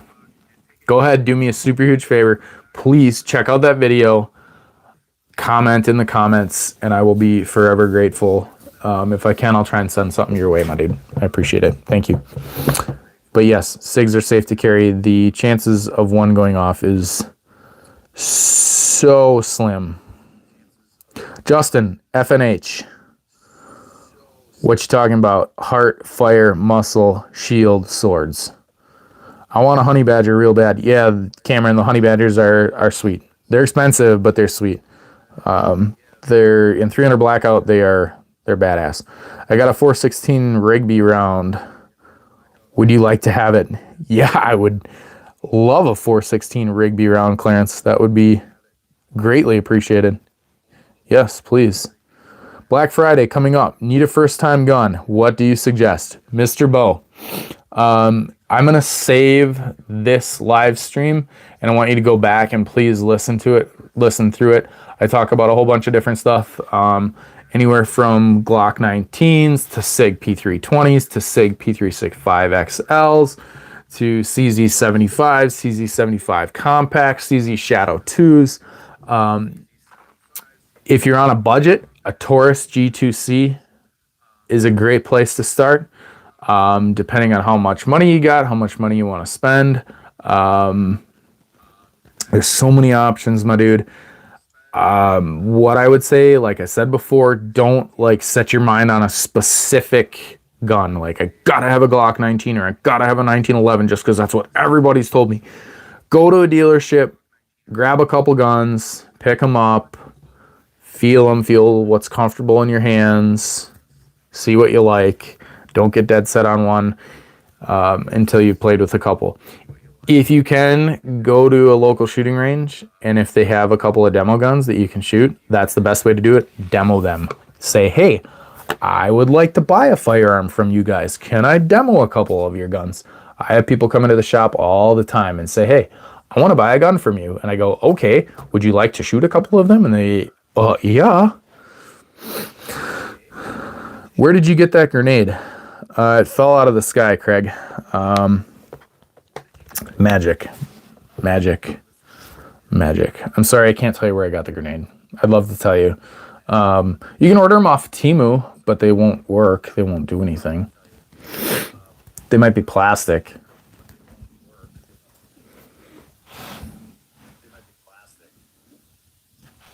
I'm Stucky LLC Incorporation. I like that name. That's pretty cool. I like the gun that works, that doesn't jam, and is effective. Yes, those are usually the best firearms. Ones that are effective, that work, and don't jam. Prop grenade. No, this is a live composition B. Live composition B hand grenade. I thought the 86 shootout brought in 40 Smith & Wesson. Visor down. No, I believe 10 millimeter was first, and then 40 came. I believe. I'm pretty sure. I apologize if I'm incorrect. Let me just do a quick. I thought it was 10 millimeter, but anyways, FBI Genesis of 10 millimeter and 40 Smith & Wesson. Yeah, I think 10 millimeter came first. I'm pretty sure it came first. And then they went to 40 Smith & Wesson because 40 Smith & Wesson is a little bit less powerful than 10 mil. And they were initially, the FBI their agents were initially having issues with the recoil impulse from the 10 mil. Yes, so it turned out that the 10 millimeter S&W was too much of a gun for the FBI agents to handle, thus the development of the 40 Smith & Wesson, much like the 38 to 357. Not to mention the 10 millimeter is a long cartridge to fit in the standard 9 millimeter grip. 40 Smith & Wesson will fit, blah, blah, blah, blah, blah, blah, blah. So yeah, 10 millimeter first, and then the 40. Just because of recoil impulses. But yeah, the 86 Miami shootout if you can watch a couple of videos on it, it's pretty interesting. There's a lot in the firearms world that developed because of that. A lot more than people realize, especially when it comes to handgun. 10 mil is not that bad. So I'm a Stuzzy LLC Incorporated. If you have a broad spectrum of agents or people that you're trying to train, a couple of those people are going to have issues with the recoil impulse. Not everybody, but a couple of those people are going to have issues. So you need something that's going to appease to the masses, okay? You got a shitload of agents, you got a shitload of whatever officers, agents out in the field. You can't throw a weapon at them that they're not going to be comfortable with, that they're not going to be able to shoot. So that's why 10 mil didn't work in that situation for them. I'm not saying 10 mil is a bad round. It's just recoil impulse for the masses, for the general amount of people is too much. 10 millimeter, the best one, just got to get a long barrel. Yeah, but then if you're going to carry it, you're going to have a really long firearm that you're going to have to carry around. Like if you're out hunting and you need it as like an animal protection firearm, yeah, that's perfect. 5K benzo. But like if you're going to EDC 10 millimeter, try it and let me know how it works. It's no. It's going to be like 45 ACP. It's not really practical. It's too much, too big. 10 millimeter for the woods and 9 millimeter for the hoods. Yes, that is exactly correct. I am Stuzzy LLC Incorporation. That is perfect. I once shot a 10 millimeter without a glove. It almost flew out of my hand. Yes, Clarence. I would imagine it would. 10 millimeter is a ripper. Mr. Bo, haha. I am a Stuzzy. Yeah, that was pretty good. That was pretty good. Tell me 10 millimeter for the woods, 9 millimeter for the hoods. I love that. I should name a live chat that sometime. Best carry for less than $300. Best carry for less than $300. If you're trying to ball on a budget, I'm going to go and tell you that I would suggest, I'm not going to tell you what to do. I would suggest like a Taurus G2C. That's going to be in that price range. But I would also say check out Combat Armory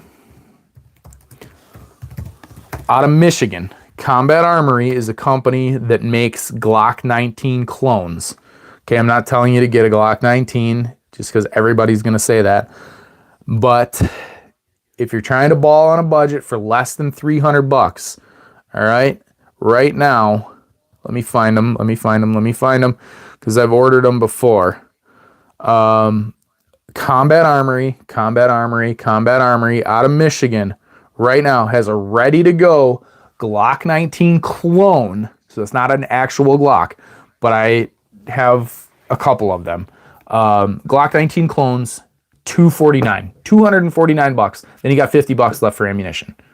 That's a pretty freaking banging deal. 15 rounds, comes with a mag.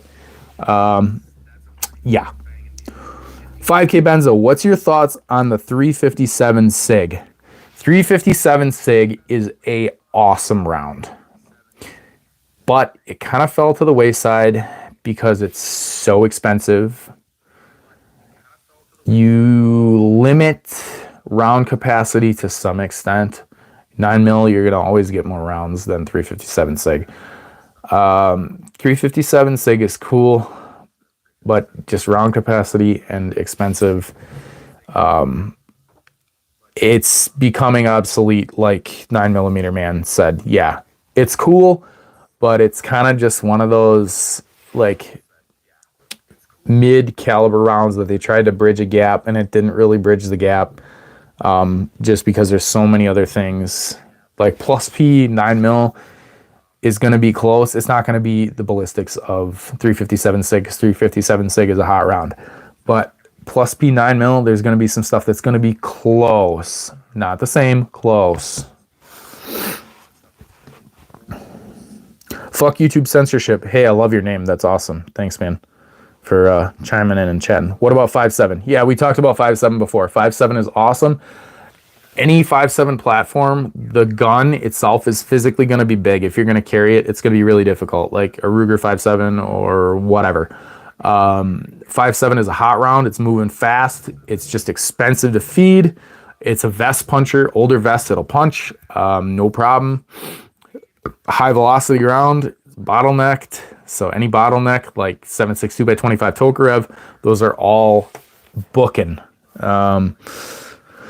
They're awesome, but they're expensive, and I don't know if I'd carry it just because it's big. I have a 7-inch 300 Blackout with a 10-inch can. 5K Benzo, I'm sure that's very quiet. Throw some subs through that, and that's a ripper. That's a quiet gun. That's like backyard quiet. Mom, 380 ACP carry. I carried a Walther PPK for a while, PPKS, both of them, and 380 ACP. They're both chambered in 380 ACP. You can get them chambered in 32, I believe, as well. 32 or 380 ACPs, it's a good round. Lehigh Defense also makes some plus P ammunition for 380 ACP, which I would recommend, because 380 ACP is getting A lot of people don't like it because it's getting to that borderline of, you know, it's a slower round. It doesn't have as much oomph, doesn't have the knockdown power, but hey, you know, if it's nothing or 380 ACP, I'm taking 380 ACP all day, every day. Nothing wrong with it. It's just a little bit lacking, a little bit less than desired. 9mm man. Yeah, we were talking about the new Smith & Wesson Bodyguard 2.0 earlier. Somebody was asking about for their wife as a new carry gun. The new Bodyguard 2.0 is really kind of breaking some barriers coming out of the market. They copied a couple ideas from the Sig P365 and P365 XL platform, but they are pretty cool. They are pretty cool. I shot a couple rounds through it, really liked it. I'm gonna probably get a couple more ordered here soon. What's your thought on 357 Sig Glock 33? 5K Benzo, we kind of talked about it earlier. 357 Sig, it's an awesome round. It's kind of obsolete. It's expensive. It's a hot round, and it really limits your capacity versus like 9mm that you can carry. Jacob, will do you have any thoughts on manual safeties on 365? Any other posts said it can be useful? If someone else were to take your gun from you. So it's going to be, you know, kind of personal preference. I wouldn't tell you to shy away from it.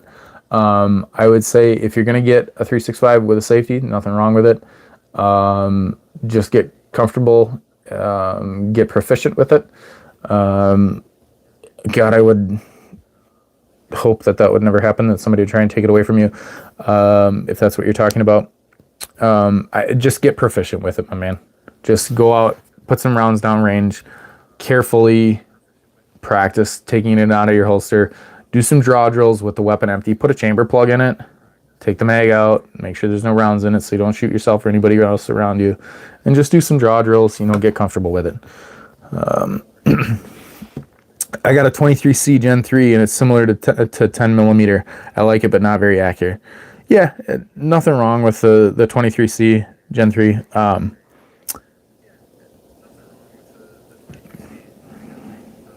I work as an armed security guard here in Puerto Rico.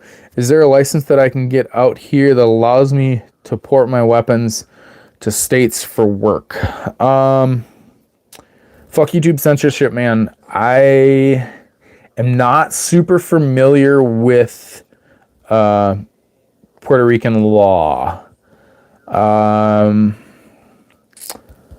So I believe you should be able to transfer weapons to the U.S., to the continental U.S.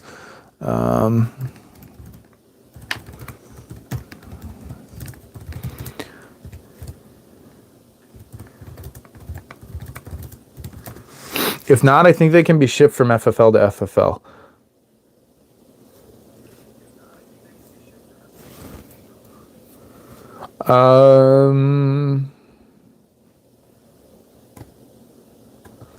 I believe you can. So Puerto Rico is part of the U.S. Customs territory, so U.S. Customs laws apply. Imported goods must be reported to U.S. Customs and CBP and inspected to ensure compliance with U.S. laws. So as long as they're 922R compliant weapons, I believe that you wouldn't have an issue. Don't quote me on that because I'm not super familiar with Puerto Rican law. I'm sorry, but that is the best that I can answer that. 5K Benzo, what's your thought on ARP 50 Beowulf? It's awesome. It's a badass round.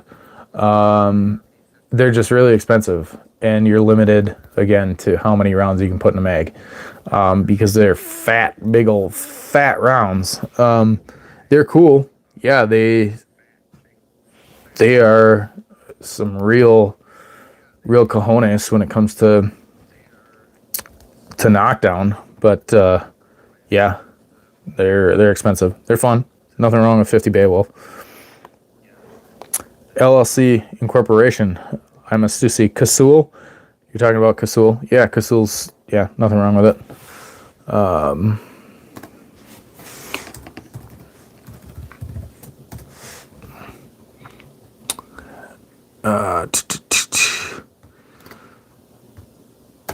I was going to say something about 454 Casul. I don't remember what I was going to say about it. 454 Casul uses a rifle primer, so it's pretty hot. I'd be careful with that. That's a shitload of stuff to carry if you're going to put it in a pistol. The Smiling Critters. Hello. What's up? How you doing? You can order Glock sears off DHgate. Yeah, but it's probably an ATF honeypot. I would 5K Benzo. I would not do that. I will tell you that the ATF watches this channel, watches my shit. They've told me that they do, and they've showed me proof that they do. So I would highly advise not getting any sort of Glock auto sear off a DHgate. Even if it's listed as like an airsoft part, oh man, customs, CPB, all their x-ray stuff, they're really watching that shit close. 9mm man, 50 Beowulf is a range flex, kind of like Desert Eagle. Yeah, it's kind of a little bit of a range flex. It's, what isn't a range flex? If I bring a couple of machine guns to the range, it's kind of a range flex, Yeah, but hey, we all gotta flex sometimes.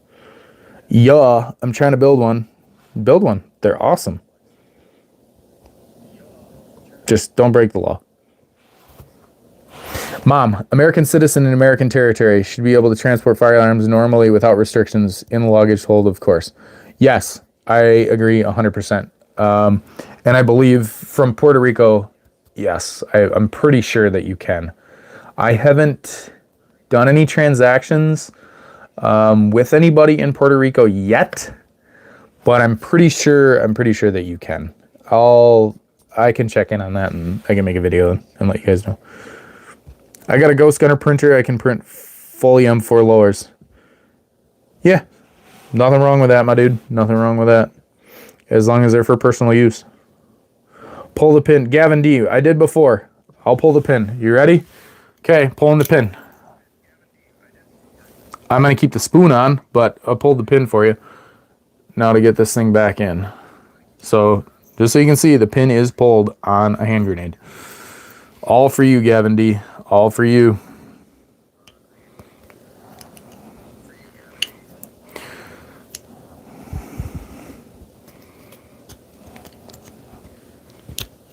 Okay, now it's back in. Crisis averted. I was told there's a license that I can get out here in Puerto Rico, but I forgot the name of it, that allows me to port my guns from out here to the States for work. Yes, I'm pretty sure you can. If not, you should be able to send them from FFL to FFL. If you got a gun dealer in Puerto Rico, stop in and just ask them. I'm sure they're more than familiar with it. Any recommendations on holsters for hip carry, either hard or soft? Also, any recommendations on holsters for body armor vest? So, Dalton Mullis, like I said before, I said this a little bit earlier in the chat. I'm very particular when it comes to my holsters. I like very specific things when it comes to holsters. I buy usually 3 to 4 holsters for one gun, just because I'll go from holster to holster to holster until I find that exact specific one. So I'm not going to tell you, you got to get this holster, you got to get this holster. I'm going to say, keep an open mind, buy a couple, figure out what's right for you, and figure out what's comfortable for you. Okay. A lot of them will adapt to the Molly, like on a body armor vest. Are you an FFL? Getting caught with one of those without an FFL is federal time. 9mm man, we are more than an FFL. We have 2 FFLs and SOTs, so don't worry, my man. 5K Benzo, who? Try a Glock 29 with a switch and let me know if you still got your face. We've thrown our switch on many different Glocks, and we do a ton of shooting, my dude. So check out a couple of our recoil management videos. I do a couple of videos with full auto Glocks about how to manage recoil. Can you show the G19 clone? Bennett Bush, I would love to show you. However, YouTube is very strict with their policies in any live feed. I cannot physically pick up a firearm and show you because they will shut our stuff down. I would love to physically pick up a firearm and show you, but the Glock 19 clone that I'm talking about for less than $300, it's $249. Go on combatarmory.com. They're out of Michigan in the United States, and they make some good shit. Does anyone in this chat that actually has experience if I move back to the States, does my gun license from Puerto Rico work in the States as well? Fuck YouTube censorship. Are you talking about like a concealed carry license? Is that what you're talking about? If I were you, I would go to a local dealership in Puerto Rico. Let me see.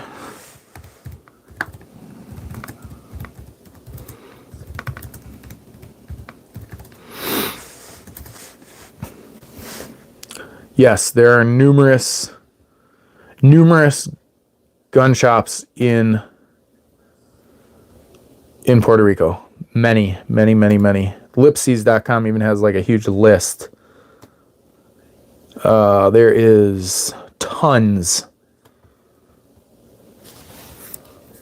Go to one of those dealers and have them help you.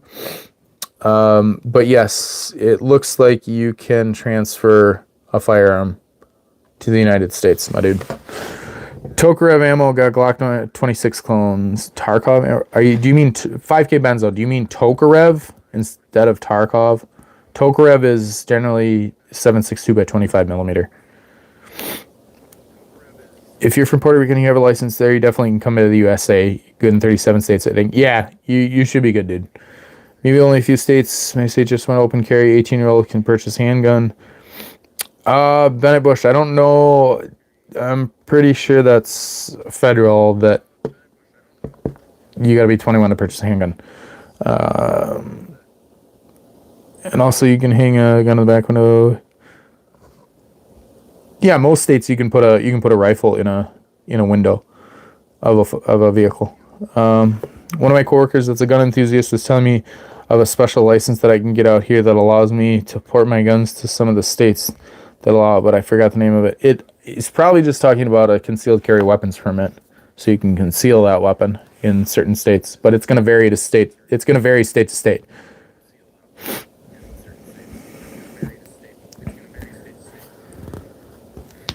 If the Marine Corps didn't issue it, then you don't need it in your life. The Emmanuel 426, are you talking about crayons?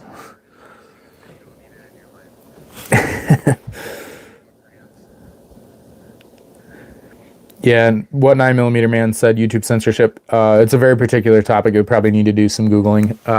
Based off of the just quick search that I've done, I haven't done any transactions with Puerto Rico yet, but just appears from my research thus far that it is legal. I wouldn't worry too much about it. Soccer King, hi, what's up? Thanks for dropping by. Armex, just got a DDM M4 V7 DD. Those are very nice. Very nice firearms.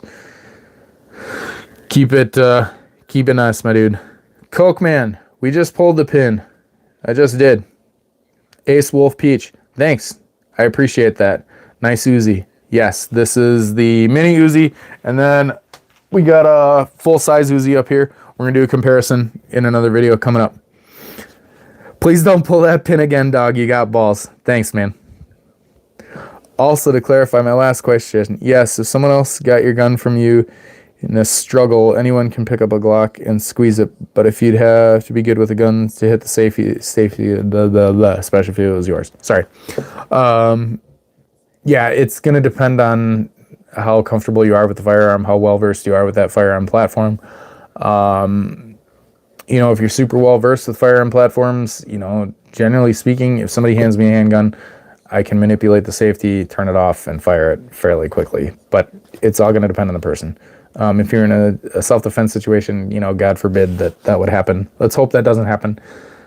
Be a thinker before a shooter. Thinkers before shooters. Thinkers before shooters. I did that on stream the other day and shot it even. I don't know. Pointed it right at the camera. Nothing happened. So wait a couple days because YouTube usually takes a while. Cokeman 2423, they usually take a while to have like their AI algorithm run through and look at their stuff. But you might get a strike for that. Also facts, pulling your grenade pin is crazy. Thanks, Jacob. Thank you. Just watched the MP5K video. Funny ASF, fam. SOBT3, thanks, dude. I appreciate it. If you haven't subbed already, please subscribe. I'd really appreciate it. Thank you, thank you, thank you. We got lots of awesome content to come up. Fuck YouTube censorship. I apologize for asking so many questions and thank you for the information. I really appreciate it. Don't apologize for asking too many questions. I love you guys coming in here and asking me questions about firearm stuff. Some of the stuff I'm not going to know. I'm not going to know everything. That's totally cool.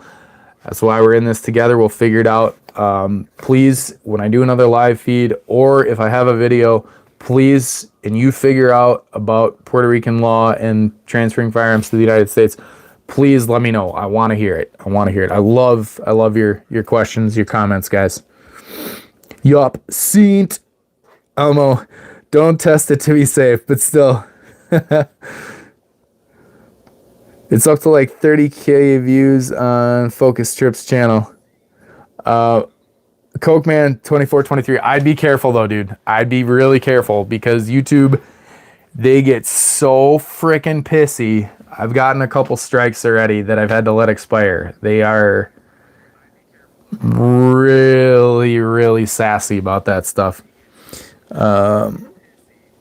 Yo, how you doing? What's up, man? Thanks for dropping by.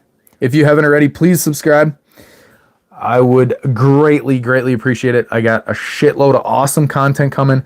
We got really cool stuff coming up in the next couple of months. I got a couple of really freaking cool videos planned that you guys are going to love. Do you like being an FFL? I think it'd be cool, but I've heard the ATF is terrible and I wouldn't want to be rated every other month. So Jacob, as long as you're good with your paperwork and you don't make mistakes, generally speaking, you're going to be fine. They can come in and inspect your business. By law, they have the right to do so. But as long as you're not negligent and you're not purposely doing illegal shit and you're showing an effort that you're trying to be a upstanding FFL SOT holder and conduct business correctly, they're generally going to help you. They're not there to come in and fuck your life up every day. Most people think that they're there to uphold the law because they have to. They're federal law enforcement, but they're going to help you to some extent.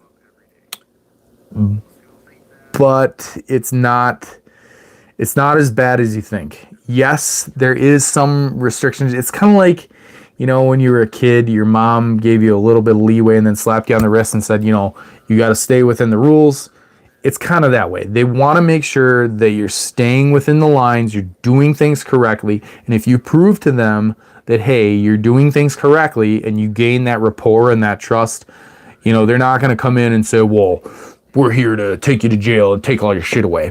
No, it's a little bit different. It's, you know, they have to interview you like person to person. They come in and I had a 5-hour interview for my initial ATF interviews for my FFLs and SOTs, just because we talked about military shit. We talked about like Diego Garcia and like crazy shit that we probably shouldn't have talked about. But one of my IOI ATF agents that I deal a lot with actually did some contract work on Diego Garcia.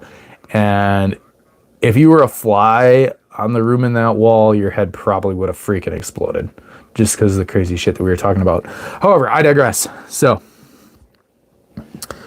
Demanis Lazans. Sorry if I said your name wrong. Yo, how you doing? What's up, man? How you doing? Also heard you can mess up simple paperwork and go to prison. Jacob Walters, yes, you can mess up simple paperwork and go to prison. However, as long as you are careful, you're not going to make mistakes. They teach you what you need to do. As long as you are showing the initiative to be familiar with NFA law, they're gonna be there to coach you and help you. If there's something with NFA law, because I get pretty deep into NFA law with all the shit that we do, I've got an attorney that I go to and I turn to who is like uber familiar with NFA law. And if there's something that I'm confused with that I don't understand, because NFA law and US code USC is super confusing, it's super wordy. My attorney helps me out with that shit. Like if it's something super confusing, but it's not that bad. Coke Man, he might have edited out. I hope he don't get in trouble for it. I had no idea about that rule. Yeah, YouTube is super strict. Be careful. Be careful. Be careful. Okay. Bro got kidnapped for a sec. Who got kidnapped for a sec? What did you need to get that switch legally? Yes, what Coke Man said. Special Occupational Taxpayer License. SOT, Special Occupational Taxpayer License. You need to have a LLC or an S Corp. You need to have an FFL and then an SOT, and then you can make one. The Vortex Strike Eagle 1.8 is like $250 with a mount, but I feel like they aren't popular and get a little hate. I really like the optic. Do you know why they aren't very popular? Hated sometimes. 9mm, man, I've actually got one sitting right back here. No complaints. I have it on an AKM platform, and you know, for an LPVO, they're not a bad optic. It's a budget optic, and that's why people hate on it. There was like 1 or 2 batches that they had problems with like lenses fogging or something super fucking minor, but Vortex took care of it and there was no issue. It was a non-issue. It was done. It was over. It was fixed. I wouldn't hesitate buying another one. They're very nice for the price point. There's, you know, very difficult to beat for that price. Coke Man, it'll allow you to create posts, simple machine guns, SBRs, etc. Oh, yes, having an SOT. Yes, it'll allow you to create post-sample machine guns, SBRs, etc. So post-sample machine guns supersede SBRs, blah, blah, blah. It's pretty cool. Mike Sinet, Vortex is great. Yes, Vortex is awesome. They do make a lot of good shit. Craig Nix, how do I become an FFL? What's the cost? So you need to have a FFL, or an FFL, excuse me. You need to have an LLC or an S corporation. So go and with your state, with like your state DSPS, file for a S corp or an LLC, and then you go on the ATF's website and you start filling out paperwork to become an FFL. It's not that hard. There's a lot of reading involved. I'm not going to tell you exactly what you need to do, because if you want to do it, you need to read through it, because it's very important that you read all of it and understand it. Coke Man, then there's explosives licenses, which you can import, manufacture destructive devices, aka pipe bombs, grenades. Yes, so FELs, federal explosives licenses, are a lot more expensive. There's a shitload more paperwork with any FEL, but like your Type 20 FEL is super cool because you can do a lot of shit. You gotta have a magazine. A magazine is like a storage place where you store your explosives. But you can play with a lot of fucking badass stuff. Totally worth it. My 74 World Arms, what's up? What's up, dude? 1K SO, damn, yeah. What's your favorite concealed carry? Aussie, we were talking about this before. Right now, I'm carrying a CZ75 PCR. It's the police edition, like slimline CZ75 compact. Love it. However, I am switching over to a P09, a CZ P09C compact Nocturne, which is just one of the optics cut polymer kind of spin-offs of the CZ75. Jacob Walters, any suggestions for intro jobs with firearms, maybe like working at a range or a gun shop? Do you have any advice for getting hired? I would just verse yourself with firearm knowledge. One way nowadays to really do that is watch YouTube videos. I know it's cliche, but the amount of information that is on YouTube is freaking crazy. Most people don't realize YouTube is the second largest search engine on the planet. Obviously, Google being number one, but YouTube is the second largest search engine. And that makes sense because if you think about it, you go, okay, how do I change a brake pad on my car? What do? People pull up their phone, they type it in on YouTube, and there's a video explaining exactly how to change a brake pad on your car. So people ask me questions like, how do I become an FFL? How do I become an SOT? How do I become an FEL? How do I get all this cool shit? How do I get to play with explosives and guns and machine guns and suppressors? Well, they type in on YouTube how to do that, and I try and explain and try and tell them. If I had unlimited time, I would post so much content on YouTube, which I'm trying. I'm getting there. Just stand by. Please check back. I'm going to continue to flood the interwebs with information. So like, comment, subscribe, guys. I really would appreciate it. Jacob, yeah, just go do your research. Go in and talk to people and say, hey, you know, don't be like a dick.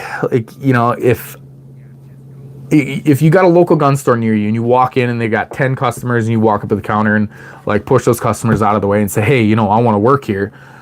Obviously the manager or the owner is going to get pissed. But if you come in like and subtly look around and wait for people, you know, take your turn and come up and they say, you know, hey, can I help you with anything?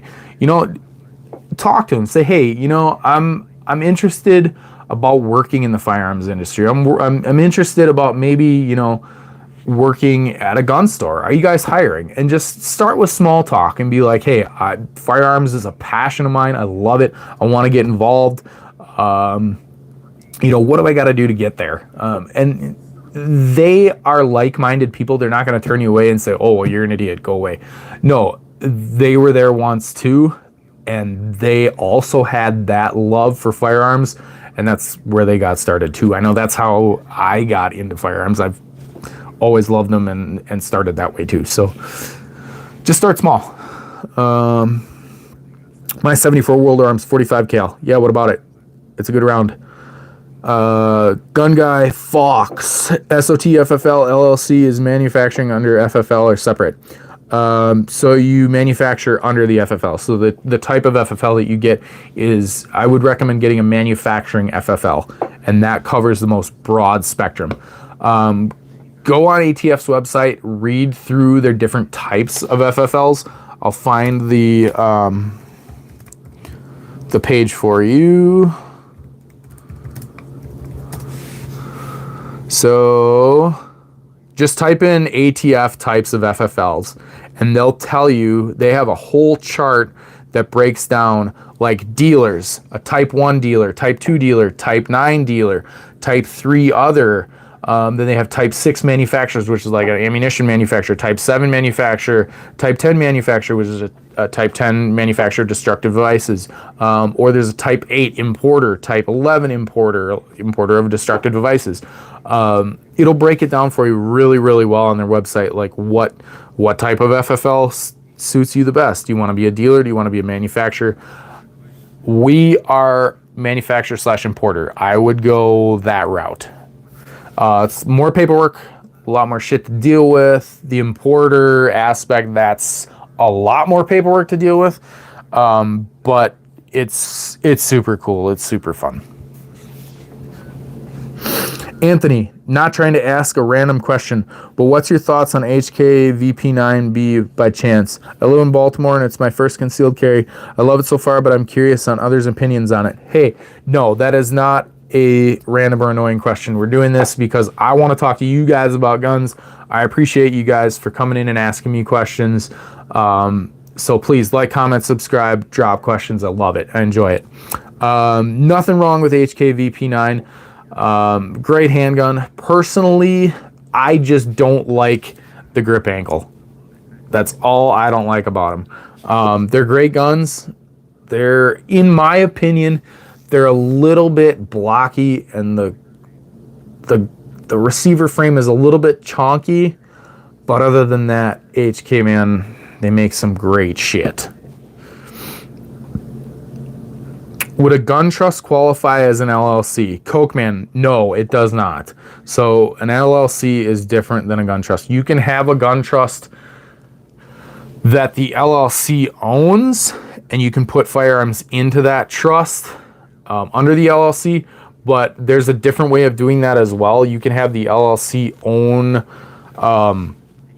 or the owners of the LLC have portions of shares.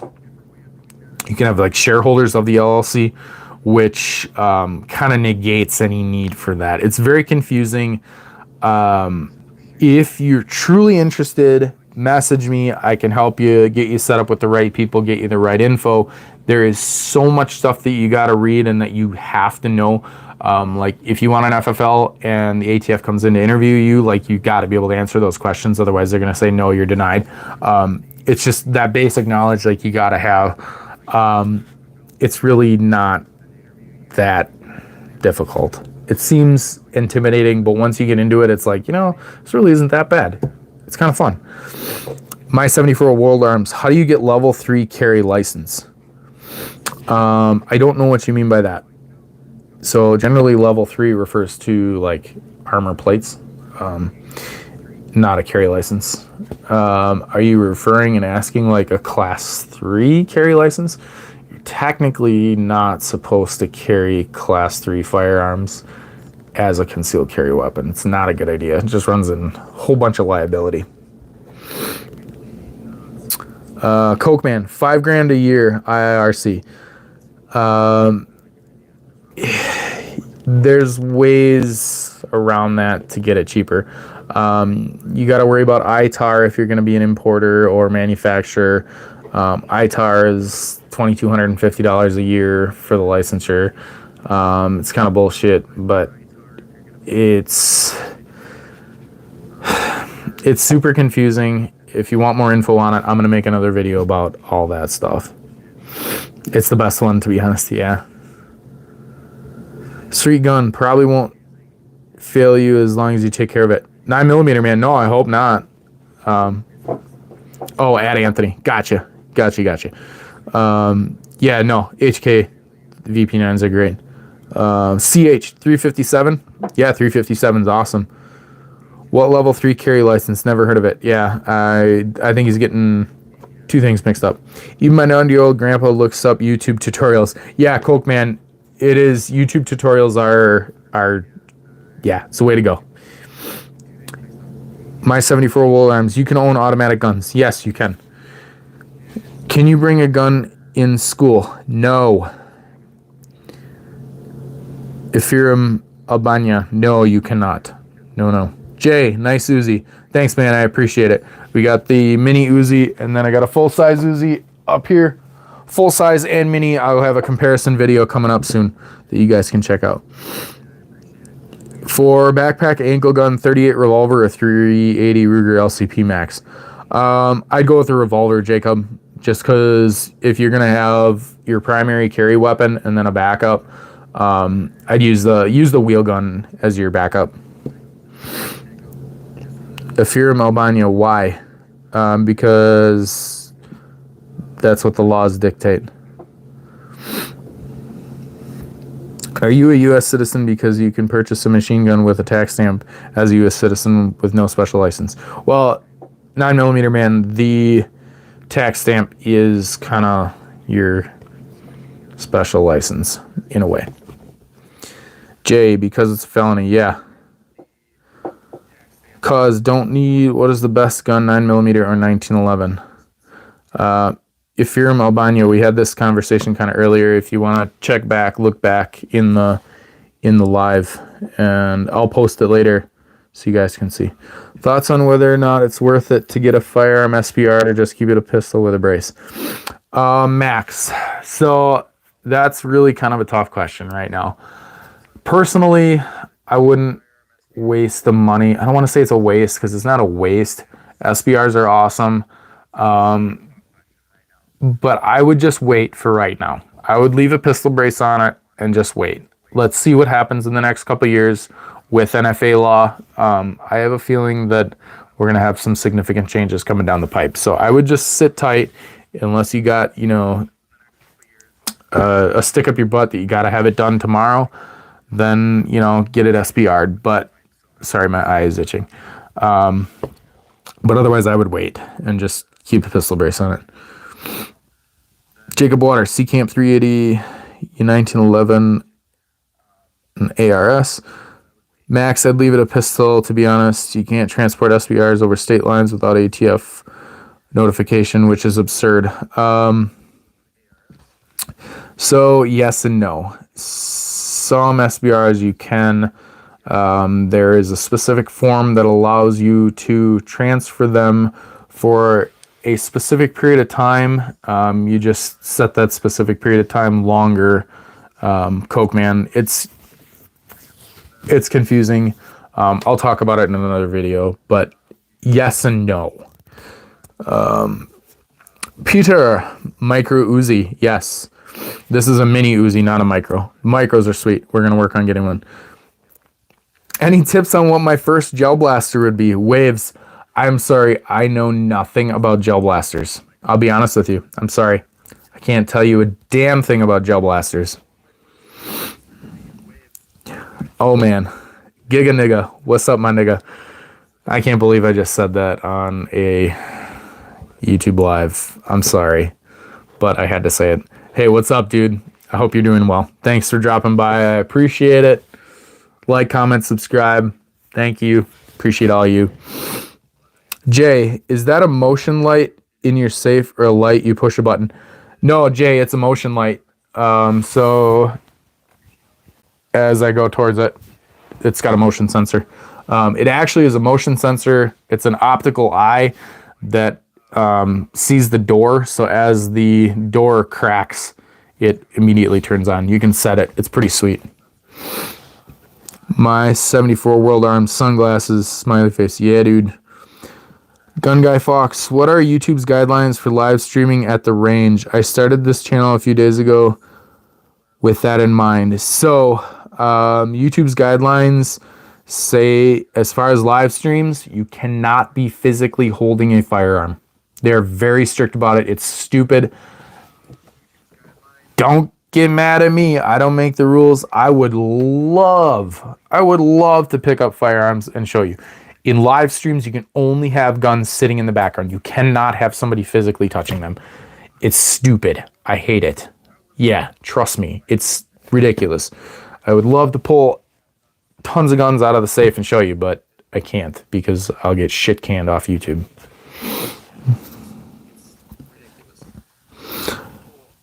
Anthony, 9mm man, I appreciate both 100%. I take care of all of my firearms, but it's a pistol. I got to protect myself, loved ones while I'm out and about. So I wanted to be sure it would be reliable. Yeah, Anthony, just leave it a pistol for right now, my man. Just wait.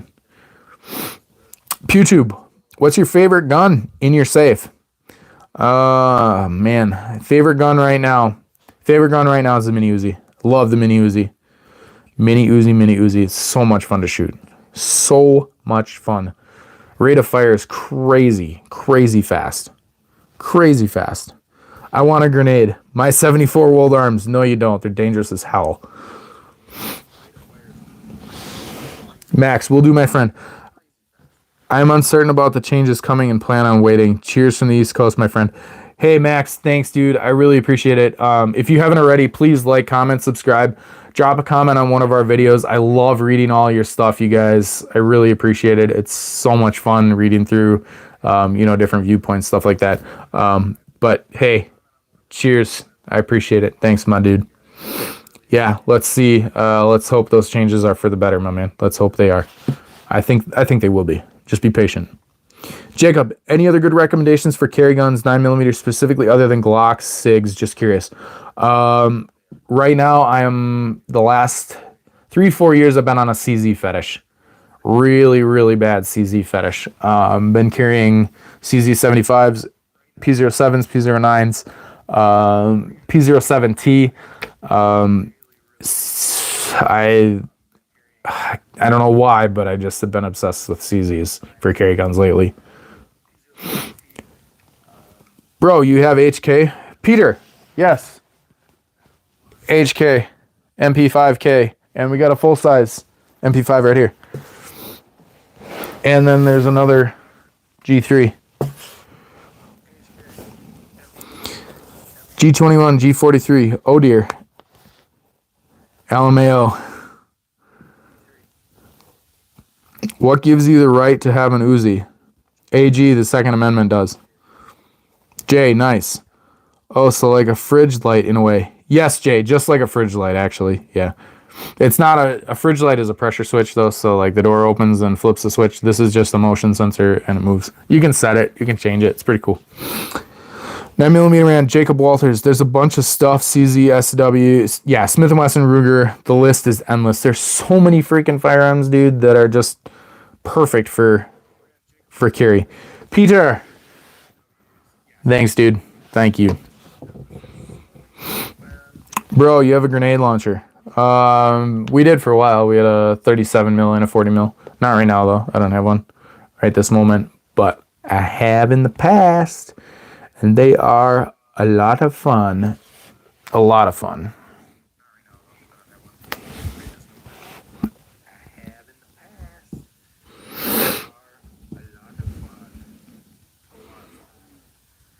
Holy crap, you made it to the end of the comments. Yeah, dude, because you guys were friggin' dropping a shitload of comments. What do you consider the best lever action under $1,500? Oh, man, dude. Rory, that's also a tough question. Thanks, 9mm Ran. Yeah, we made it to the end. Best lever action right now. I'm partial to Henry. I love Henry repeating arms out of Rice Lake, Wisconsin. They make some really good shit. What else? I'm trying to remember. Hang on. Trying to remember. There's a specific lever gun that I got in my head that I want to try and find.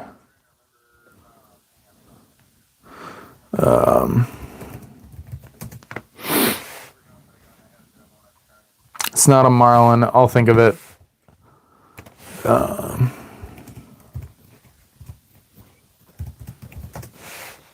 PewView actually shoots one in his Dark Series. I think it's a Dark Series. Maybe Rossi's Dark Series. No. The Citadel Levtac. And Hiapa is actually, the Hiapa 1892, they're actually making a copy of Roy. Yeah, the Hiapa 1892 Wildlands Takedown are super cool. If you haven't checked those out, check them out. Name a car for an edit. Drive this. What's up, dude? Thanks for stopping by. I appreciate it. You want a car name? Let's go with a McLaren 765 LT. How's that? Dark 2023. Best resource to learn how to get FFL SOT Type 2 licensing. I have a unique suppressor design I want to build and sell, but I'm a bit lost. Also, do you need to pay ITAR if you don't personally build for sale? So, Dark 2023. There's a shitload of information on YouTube. I'm going to try and make a couple more videos coming up explaining on how to become FFL SOTs and FELs. There's a mega amount of information on the interwebs about it. If you've got a suppressor design, I would find an FFL SOT right now and start talking to them. They might be able to make you a shitload of money if it's some spectacular design. But just be advised, there's a lot of competition in that market. Like companies like Sig Sauer, they are 3D printing titanium. So unless you've got something that's going to compete with 3D printed titanium, trust me, man. Trust me. We've tried. It's a difficult market. I've got a couple of friends that have suppressor manufacturing companies, and they're doing very well and doing a ton of business, but you got to have either something that blows the market out of the water, or you got to be able to mass produce like crazy. You got to be good with CAD. You got to be good with CNC. But hey, if you're good with all that, dude, freaking get after it. I'm going to have some videos coming up, so stay tuned. I'm going to try and I got so much information I got to get on my YouTube channel. Just stick around. Otherwise, look on YouTube. There's so much stuff. Dark 2023. Like if I contract out the machine work similar to Gemtech and GSL, do I still need to pay ITAR? So ITAR is one of those things where it's left up to kind of personal interpretation. It's very confusing, but generally speaking, that's awesome that you know about Gemtech and GSL. I am actually a GSL dealer. They are out of Michigan. Those guys are badass. Shout out to all those guys if they're watching. They got tons of GSL stuff. Here's a GSL Cholito, just sitting there chilling. 9mm Cholito. Generally speaking, ITAR is left up to personal interpretation, and yes, you need to pay ITAR. It's a pain in the dick. The feds want their money. It sucks. Bro, I subscribe to you and your video is good. Thanks, man. I really appreciate it. Thank you, thank you, thank you, thank you. Like, comment, subscribe. Mike, message retracted. Why did you retract the message? Let's see what you got to say. I don't care. Jacob, Putin sent ICBM warheads into Ukraine. Just didn't have nukes on them. This follows the U.S. approving long-range missiles into Russia and landlines. Your thoughts? Oh, man, dude. I'm nervous about what's going on over there right now. Let me tell you that. Those are my thoughts. I'm really nervous. I've done some contract shit with DOD, and I'm nervous. I don't want to get too far off topic because I'll be here all day long. Let's talk about that. I'm going to screenshot that on my phone, and we'll talk about that I'll do a different live feed about that, and we can talk about it because there's so much stuff. 9mm, man. 2008 VW Jetta. Yeah. The VW Volkswagen. Holy shit, I didn't know you could put a bayonet on an Uzi. Yeah, Coke, man, you can actually put a bayonet on an Uzi. I pulled the bayonet off, but then YouTube is going to see that I'm actually handling a firearm, which is fucking ridiculous. But yeah, the bayonet on an Uzi is if you're close quarter combat, clearing a room, and you come around a corner in a dark room and there's a dude standing there and you don't want to shoot him, you just freaking stab him with your bayonet on your Uzi. I said Marlin in response to lever action. It rates for dinos. Thanks, dude. Yeah, Mike. Nothing wrong with Marlin. They're good guns. Dark 2023. Whoa, wait. Can you be an FFL and FEL at the same time? So yes and no. We've got more than one LLC, so I don't want to get too off topic because it's super confusing and there's a shitload of paperwork. Yes and no. I'm going to encompass that in a different live feed, in a different video, talking solely about LLCs, FFLs, ITAR. You guys actually do me a favor, Dark 2023, drop some questions in a video. Find a video, any video on my page. Drop some questions in there because I love reading through them, and ask, what do you got to do to be an FFL? What do you got to do for ITAR? Just so we got a reminder, and then we'll come back to it, and I'll make another video about it. 787 PR, GR115F. Sorry, it's late. GR115F.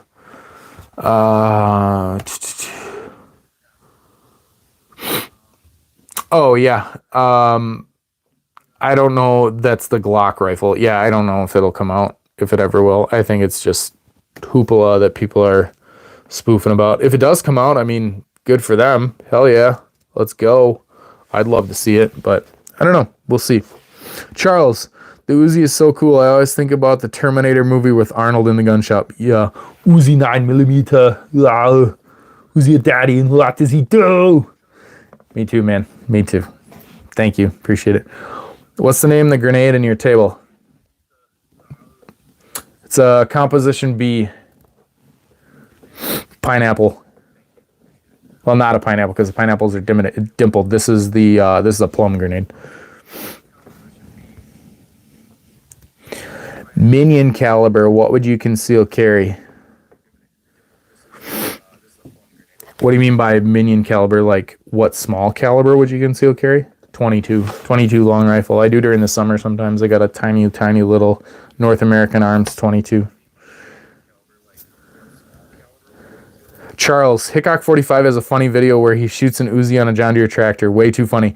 Yeah, I don't want to say we're going to copy Hickok 45, but I got a couple of really sweet ideas. Just don't worry. Stay tuned, please. Please.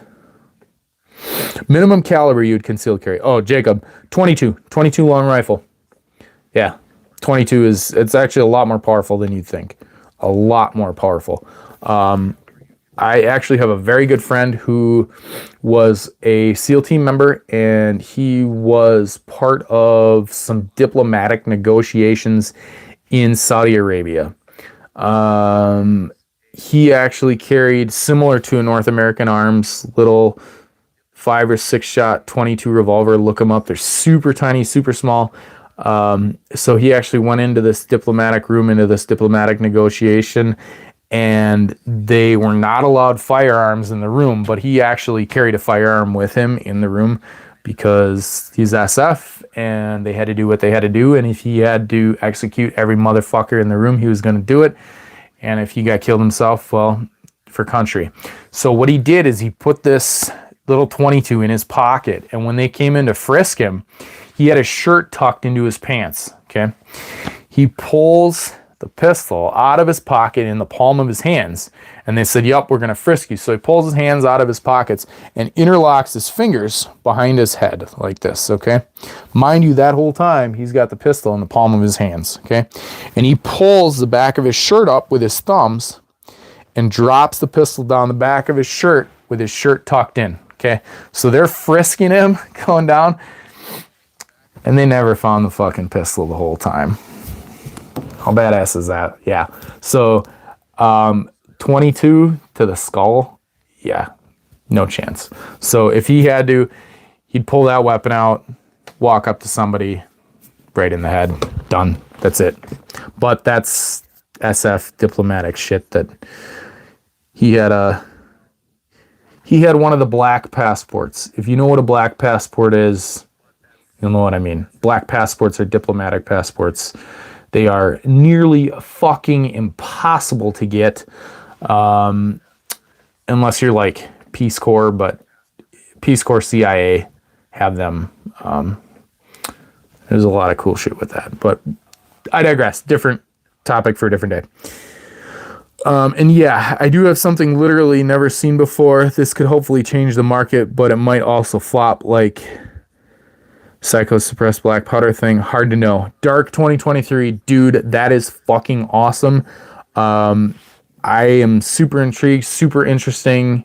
If you want to shoot me a message, please shoot me a message. I would love to get you in touch with some people. Please like, comment, subscribe. Drop me a comment in one of my videos, and I'll get in touch with you somehow. We'll figure out a way. I'll get you an email. I'd really like to talk to you. If it's as big as the black powder thing, that's pretty big. Magandhi official. What is an Uzi gun? This is an Uzi. They're made in Israel. Do you have lever actions? Yes, we do have lever actions. We'll post questions on a vid. Thank you. Got it. Awesome. Yeah, dude. Please. Do you have a deagle? Anthony, I'm not right now. Have before. They're just kind of a niche. Yeah. Dope story for real. But you trust rimfire to go off? I guess a revolver couldn't prevent malfunction. So, hey, man, if it's like a shit or get situation and you've got nothing versus rimfire, I'm going with the rimfire. Hey, it's proficiency with that firearm. Get comfortable with it. Make sure it's clean before you got to do what you got to do. But yeah, it's If you got to do it, you got to do it.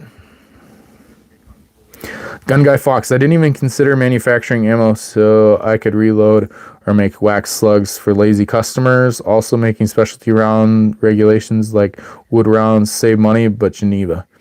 Yeah, so if you're so a Type 6 FFL is a ammunition manufacturing FFL. You can manufacture just about any ammunition unless it's like Sabo rounds or slap rounds or armor piercing rounds. You gotta have a little bit higher tier of licensure to do that. But yes, then you can, if you want to make wax slugs for lazy customers, you can.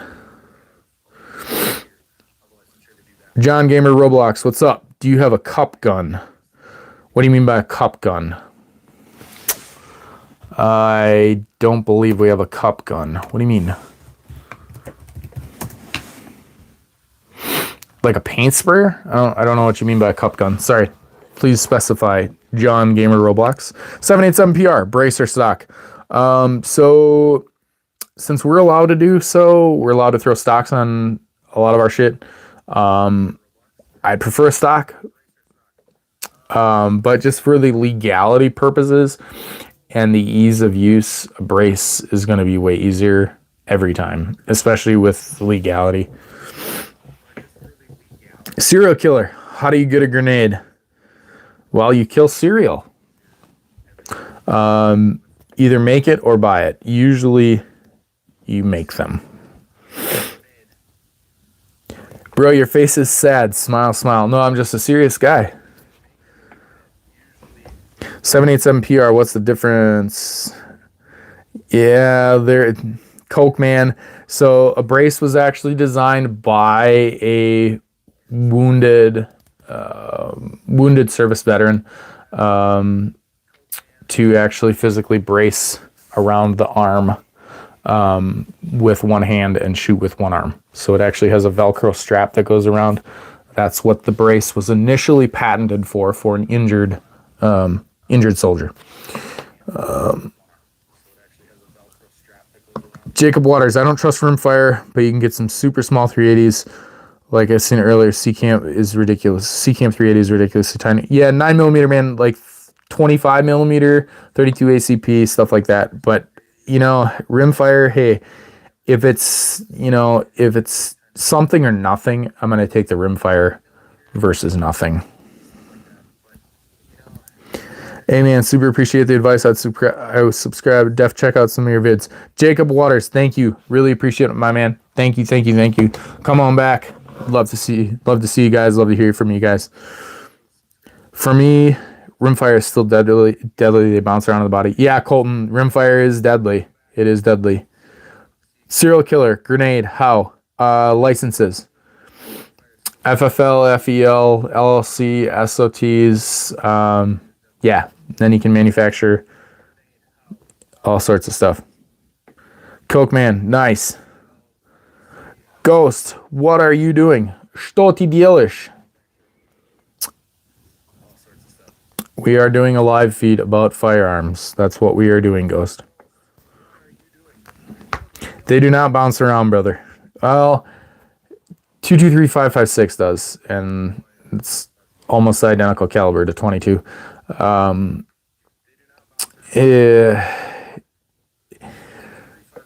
Bounce around, no, but have reverberative cavitation with the cartridge and round through soft tissue, yes.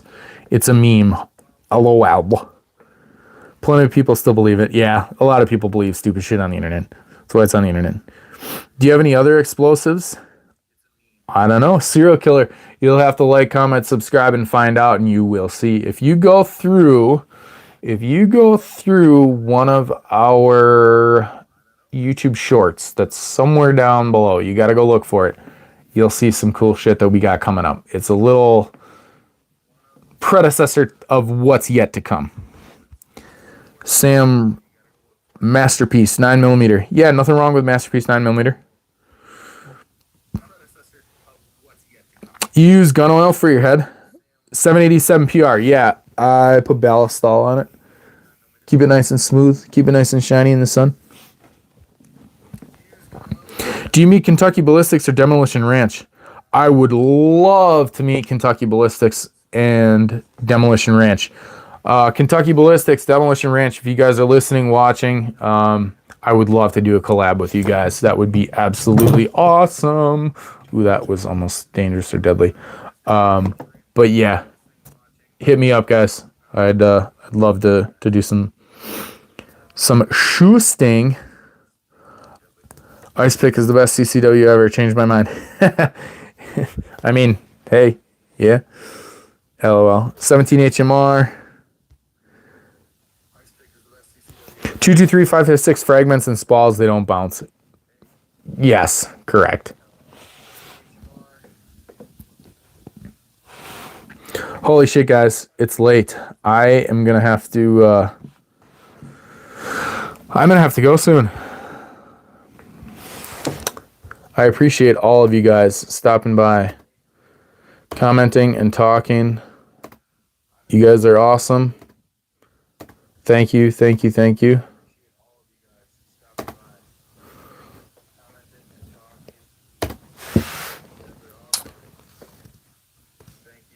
You look like you could be FPS Russia's brother. Tyler, maybe I am.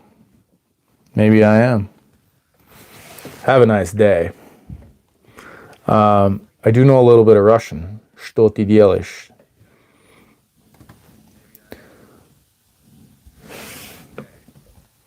$787 PR. Dude, you did not have to do that. I greatly appreciate that. 787 PR. Please like, comment, subscribe, my man. You are awesome. Thank you, thank you, thank you. Shout out to you, my dude. Shout out to you. 787 PR. I really want to see you back in one of our other chats. Please, I would love to talk to you, my man. You've been great. I appreciate you. Thank you guys so much. Jose Cruz Torres. I can't answer that question. We're a gun channel. You use your inferences, my man. Use your inferences.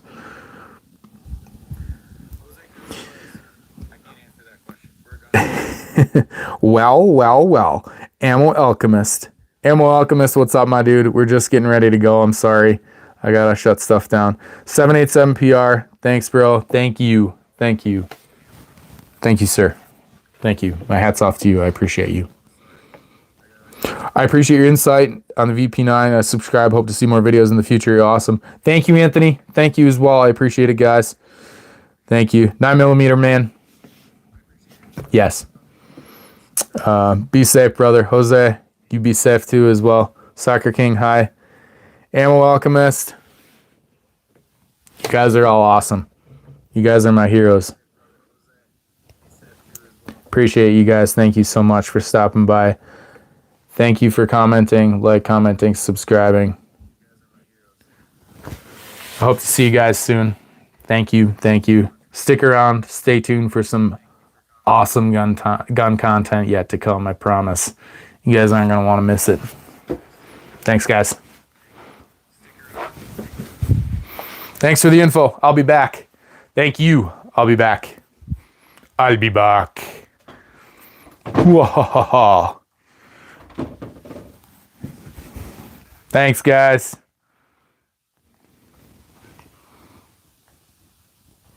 Also like the fridge light in a way. Yes.